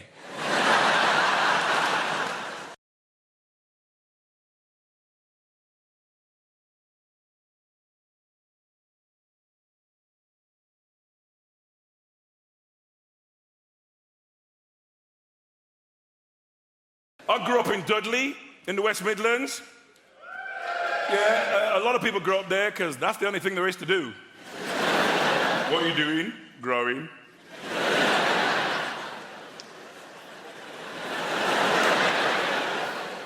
In the 50s, my parents emigrated from Jamaica to Dudley. Yeah, Nancy, I'm going to say that again just for you. They emigrated from Jamaica to Dudley. Why? What was my dad thinking? Bloody blue sky all the time. I want hail and sleet and snow. All this joyous reggae music. Where can a man get some Des O'Connor? We need pack your bags, we're going to Dudley. They made me go to church every Sunday. The Pentecostal Church of God in Prophecy. See, that's a black name. White churches are always called things like St. Thomas's. We're all outside going, St. Thomas's what? St. Thomas's Epiphany of the Shining Light of God in Christ in West Bromwich? Now, that's a name. You arrived late for church. Sorry I'm late, I was reading the signs. It's as good as Stephen King. I went to Blue Coat Secondary Modern School in Dudley. A lot of bullying there. I mean, you know, back in the day, it was different as well. You get punched in the face, you keep it to yourself. Nowadays, you go straight to the head teacher. Peter Wilkins has been punching me every day since the start of term. I'm not going to teach him anymore. I got a daughter, 17. She's got a pet name for me. Taxi.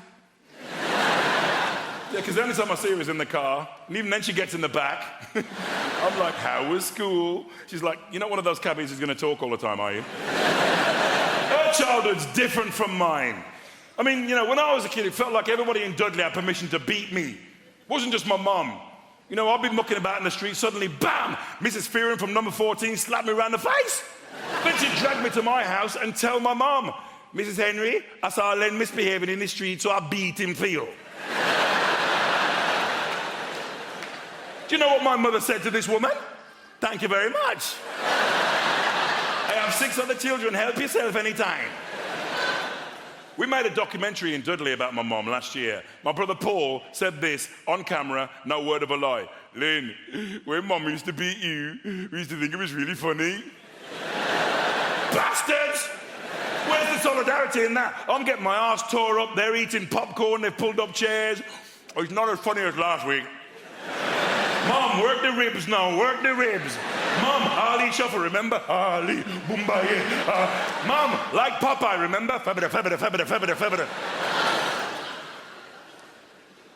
When Mum used to beat me, she always said the same thing. I'm not doing this for me, it's for your own good. Parents are insane. I'm not doing this for me, it's for your own good. All the white people, what kind of parenting is that? Lamar's like, yeah, me too. Oh, man. You know what I'd like to see on television? Jamaican Super Nanny. Beat him if it's been bad, beat him if it's been good. Beat him to show how much you love him. Beat him till your arms hurt so much. You have to beat if I'm making your arms hurt so much. She wouldn't mess about, would she? All right, no. This is what I call the naughty cheer. What's that for? You pick it up and you beat him with it. I'm not doing this for me. It's for your own rotten good. I'm married to a comedian. Did you know? John Richardson. Oh, yeah. Oh, you know he is. Do you know, because I'm going on tour, my management company, they took a Facebook advert out and someone said, don't read the comments. So I did. There was just one that bothered me, and this guy had put, without trying to be too crude, how many has she had to get the career she's got? I mean, the answer's 1, but...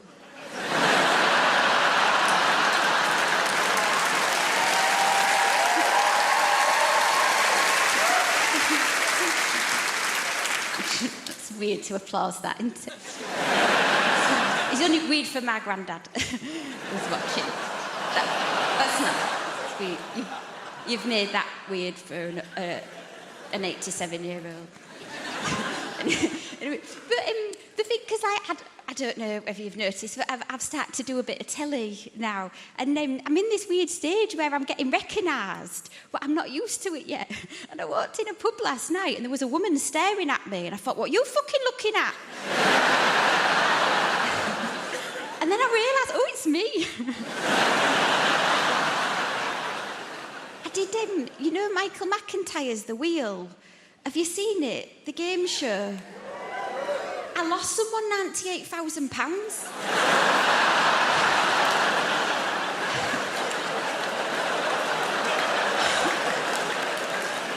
No. If you've seen the show, you know they go back down in the ground. When he went down, he turned to me and said, I've had a lovely day, thank you. That would have slapped me. We're both vegan now. I'm a vegan that likes steak for the iron, and John's a vegan when he's interviewed on TV.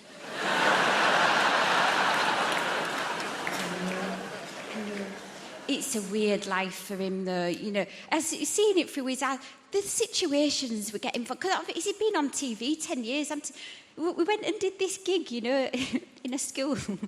And then we parked up, and he turned to me and he said, "I've got to go." And I was like, "Oh, all right then, just wait till you get in." He was like, "I've got to go now." And he didn't let me get out. He got on the back seat, and luckily we had a bucket because we've been to Seaside. We've got blacked out windows. And I got out, and there was 2 of his fans waiting for him. And they said, "We've come all the way from Rotherham to see John." They said, "Where is he?" I said, "He's shitting in a bucket in the...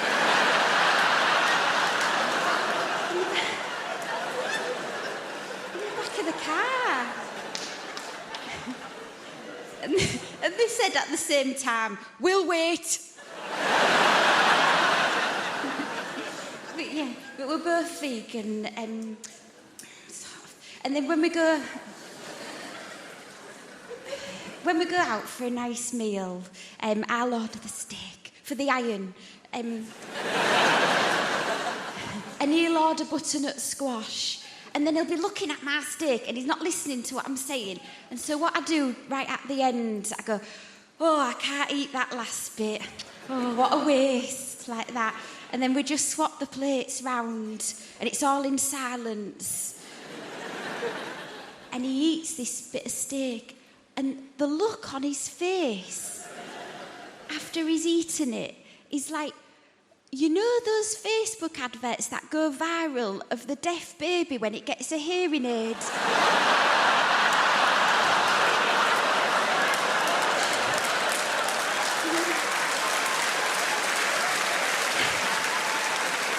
And here's its mother talk. That's what it's like. I have realised that the musician I want to be is the drummer from Coldplay. I want to be the drummer from Coldplay so badly because that dude is rich as shit and no one knows who the fuck he is.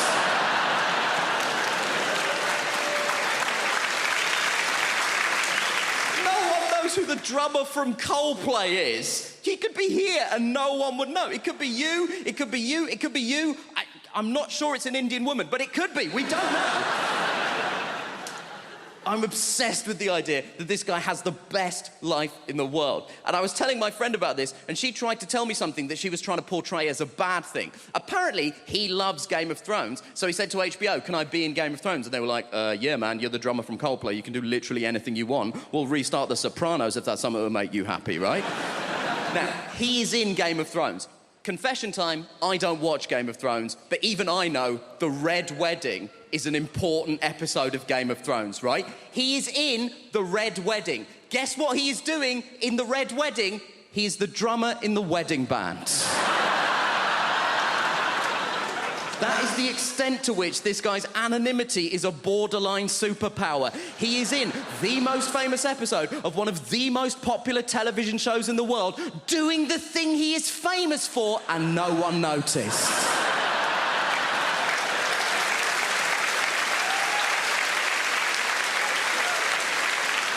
That is Kaiser Soze shit.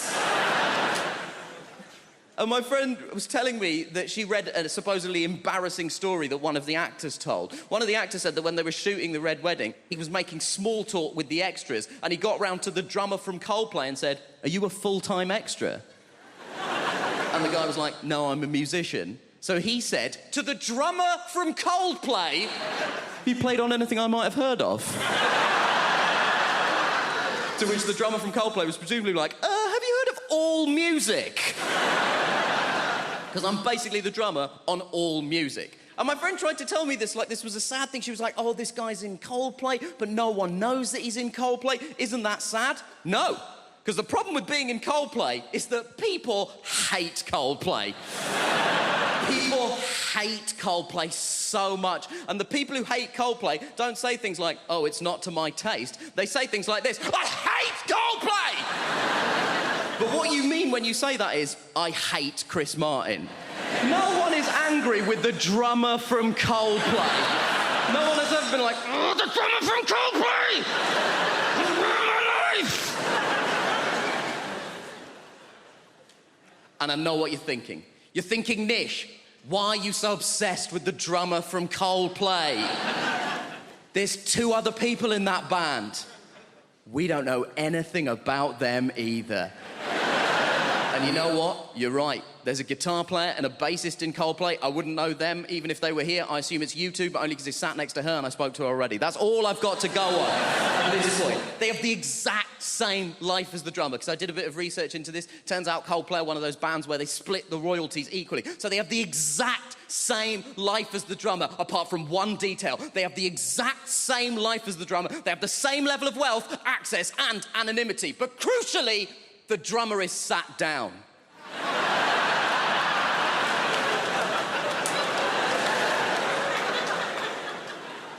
And that is the dream.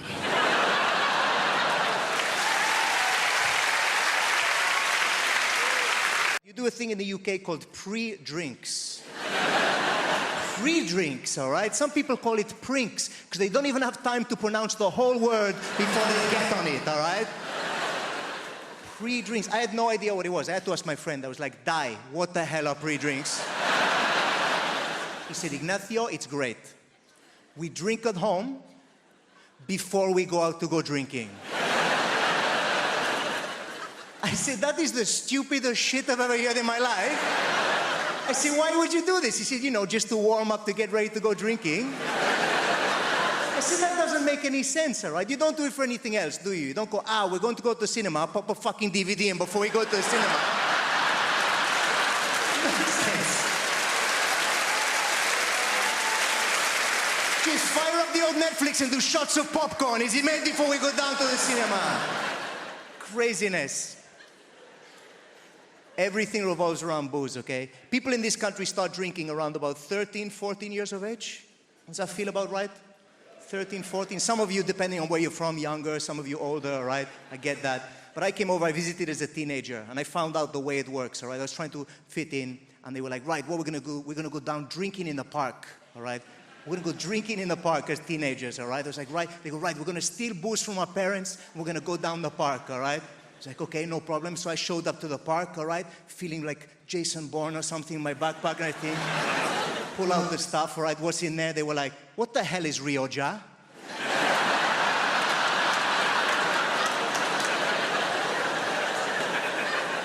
Like, it's Rioja. Does anyone have a corkscrew, actually? Because otherwise we're going to be for a while.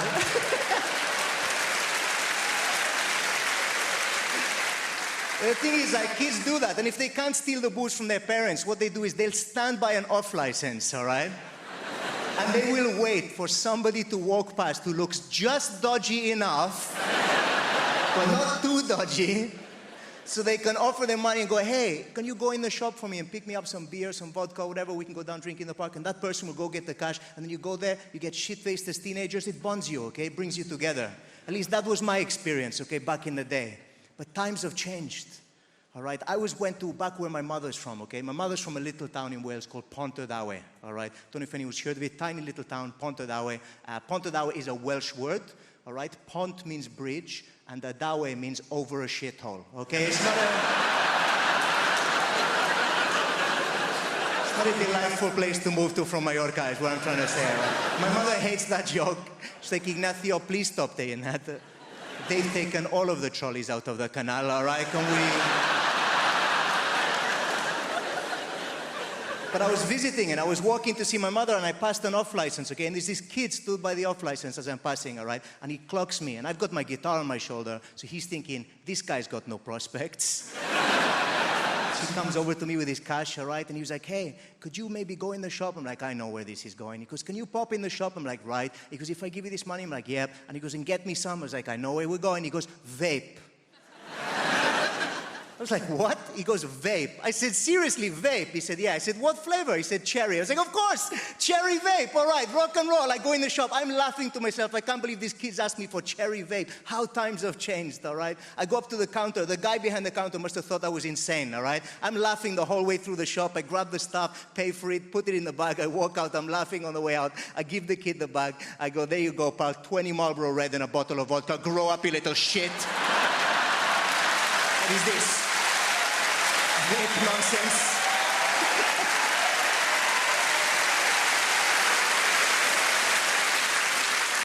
Welsh people out there? Tell them!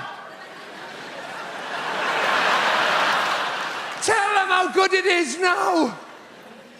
Oh, it's not shit anymore! We've spent millions, so it's not shit for you. That's the whole... Welsh people, where are you from? Fair enough, it's shit. Yeah, quite right. Yeah. I'm trying to explain that the place has improved and you lob Swansea in just to... Lucky Swansea's still a desperate dump, isn't it? Let's face it. Devoid of any hope whatsoever, Swansea. Have you been? There's a sign on the way in that says, kill our children, not your speed, isn't there?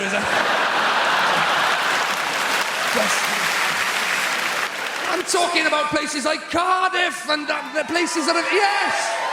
These places have improved. We've had development money. We've done... Cardiff Bay, have you been there? Go there on holiday. It's lovely. We've done it all up. You've got cafes and bars. You've got the sea down there now. It's amazing. True, down where the shit was, that's all sea now, most of it. And it's going to be amazing when they finish it. Has anybody seen the posters of what Cardiff Bay is going to be like when it's all done? It's not. It's going to be amazing. There's going to be people chatting, laughing, texting. Welsh people, these are presumably. Having interesting conversations over dinner. We're all going to be a lot better looking by the time it's finished as well. You look out. Where they're going to get these people with fashionable glasses and teeth from in Cardiff, I got no idea. You've got to admire their optimism, haven't you? Fair play. Talking of optimism, you got Cardiff Bay. I was there not long ago. Some of these restaurants, some of them have got tables outside. Al fresco dining in Cardiff. They're having a laugh on me. I tried to have a Twix at a bus stop in Wales a few years ago. It was too wet to eat, to be honest with you. Everybody's pretending it's Madrid. Come on, we'll sit outside. Your soup bowl's filling up faster than you can eat it, for Christ's sake. Stop raining! You never get past your starters after 7 hours of soup and rainwater. You give up. Sure, your gin and tonic's overflowing. The little umbrella's blown inside out. Turn it back into the wind. Turn it back into the wind. There's waiters with frosted eyebrows fighting their way to the table. Spaghetti carbonara, spaghetti carbonara. Sure, I'll get another one. I'll get another one. There's people throwing lifebuoys to their bread rolls. I'll pull you in. I'll pull you in. Peas being airlifted to safety. Oh, Wales is improving. Even the valleys. Go to the valleys on holiday. Even the valleys, they are. Shut your face. They're getting better. They're getting better, the Welsh. I did a gig in Pontypridd. Yeah, in the Welsh valleys. Were you there at the gig I did when there was a piece of sun-dried tomato on the stage? Not bullshit. In a real piece of sun-dried tomato. We couldn't even do the gig. Everybody was just staring at it. I couldn't get them back. I couldn't get their attention. That's not local to your area, is it? The sun-dried tomato. Hey, there was a pile-up in the valleys a few years ago because somebody mentioned satsumas. Did you read about that? Somebody's trod in that, haven't they? That's what's happened. Do you live here now, madam? Do you live here? Are you from the valleys? My boyfriend is from the valleys. Your boyfriend? It was probably him that trod in the sun-dried tomato and dragged it all the way back. That's what he probably stepped in the sun-dried tomato in London and took it all the way back to the... He must have been shitting himself on the way back. They'll kill you for that in Pontypridd, won't they? Get it off me! They're gonna kill me! They're gonna kill me! Ditch the shoe! Ditch the shoe! You don't need to be in the army these days to get a gun if you're a young person. A lot of gun crime on the streets. A lot of caps getting popped. I don't really know the solutions. I just know the problems. It used to be in the UK at 14 years old you could legally be in possession of an air rifle, which is not a proper gun, it's still SWAT, right? But that get moved to 17 years old because 17-year-olds, they're dead responsible. If somebody was pointing a gun at you, you'd be going, "That's fine, he looks about 17. It's good." That's what he's done. 17 years old to be in possession of a firearm, but you've got to be 18 before you can be in possession of fireworks. 17, you can shoot somebody dead, but you've got to wait a year before you can frighten the shite out of a cat.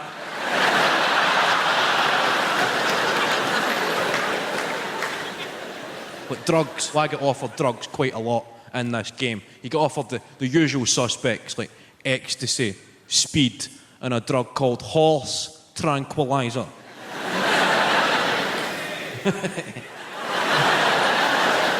You shouting yay or nay? There.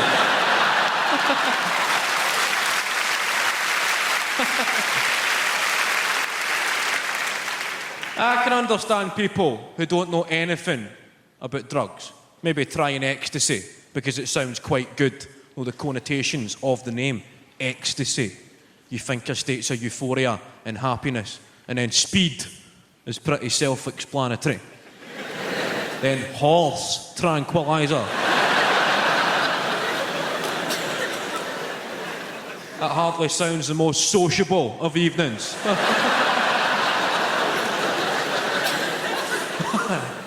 The fact I've replaced the original name with the effect it has on a horse. I think that's the way every drug should be tested. Give a lot of them to horses, then you can see what it actually does to you. It would also make the Grand National pretty interesting. 20 quid on the one that's breakdancing, please. I was watching a programme about children from the opposite end of the social spectrum. A programme called My Super Sweet 16th. Anybody seen this? Don't get too excited, it's quite shite.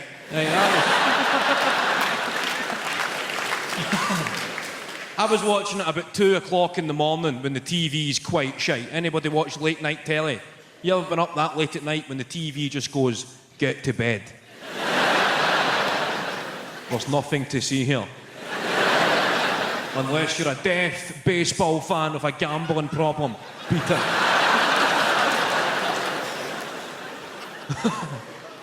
Does anybody watch these late night Channel 5 phone-in quiz shows? Anybody seen these, like Quiz Mania and The Cash Vault? It's just robbing drunk people. No, you come in at night, there's some guy going, okay, everybody, okay. Thanks for watching, okay? For £10,000, we're looking for a guy's name.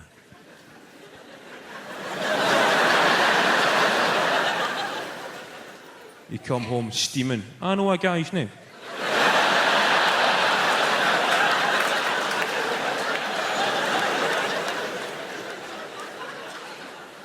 £10,000. I know a few guys' names. Now, let me just start by saying, well done to any parents who've made it here tonight. We got parents? Because here's what I've realised. If you've not got children, you're just here. It's easy, but if you're a parent, this is everything. This will have been in the diary for months. There'll be parents in here tonight, don't even care about the show. They're just enjoying sitting in the dark for a bit. That is like a spa day for some of them. I can see them now at the back just going, this is so good. Don't make me go back, John. Don't make me go back. I get it, OK? I've got 2 young children. And my youngest one, Sophia, she's 5 now. I mean, I say she's 5. She's 3 when we go swimming. I'm not an idiot. 4 on a bus, 3 on a train. That's the system, isn't it? I'll be honest, she hasn't got a clue how old she is now, that one. She's so confused. Every birthday is a genuine surprise for all of us. This kid wandering round. How old am I today then, Daddy? Depends what we're doing, darling, doesn't it? Have you checked the spreadsheet? You said Alton Towers. Right, well, getting that baby grow looks small, all right? Not paying 48 quid for you to go on some teacups, that way, mate. Come on. What does Daddy say? Well, get on board with the fraud. There's a good girl. Now stop talking. We're trying to breastfeed you. Listen. You go through that turnstile with a 5-year-old hanging off your tit. They ask no questions.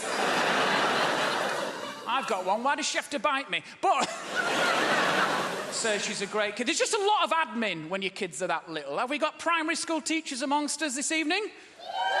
Great. I'm glad you're here. Because I can direct all this venom at you. Because here's my problem. My daughter brings home stuff she's made every day. under people like you. And I just want to say on behalf of all the parents here tonight, just stop it. We can't deal with it anymore. You don't see it at your end. You just keep sending it. Your carbon footprint is massive. It is. You might as well have driven an oil tanker into a family of puffins, you people. We'll never solve the climate problem with you involved, because it just keeps coming, doesn't it? And it's not arts and crafts anymore. It's emotional landfill. That's what it is. Because Gemma will say, oh, she's put a name on it, so we have to keep it. We don't. We don't. She's not Banksy. Get it in the bin, mate. Do you know what I mean? It's another picture of a sheep out of dried pasta, innit? We've had 4 this week. I tell you, no wonder there's a school meals crisis. Stop sticking it on paper and cook it, you morons. We'll feed these kids for years. I'm just envious of my parents now. Their lives are so simple. Like, they're retired. My dad loves being retired, mainly because he's paying the world back one day at a time for all the misery it's caused him. He sets his alarm 8 o'clock every morning, gets up, gets out into rush hour traffic. Just gets in everyone's way. That is a day out for that man now. Nowhere to go, nothing to do. Sometimes he'll even take the car. But, of course he takes the car. How else would you tow a caravan? But he's a great man. There's a man down here, so it reminds me of my dad, mate. Yeah, you don't look like him. It's just he's bitterly disappointed in me as well. That's fine. For everyone. He's called Roy, my dad, Apollo, which is a very manly name, isn't it? Like, people called Roy come out the womb already able to grout a bathroom. That's how hard that name is. He was born by caesarean section, my dad. I reckon the first thing he did was turn around to his own mother and give her a quote for the damage. Just came out with a pencil. That's all right. We'll plaster over that. Don't worry. See you next week.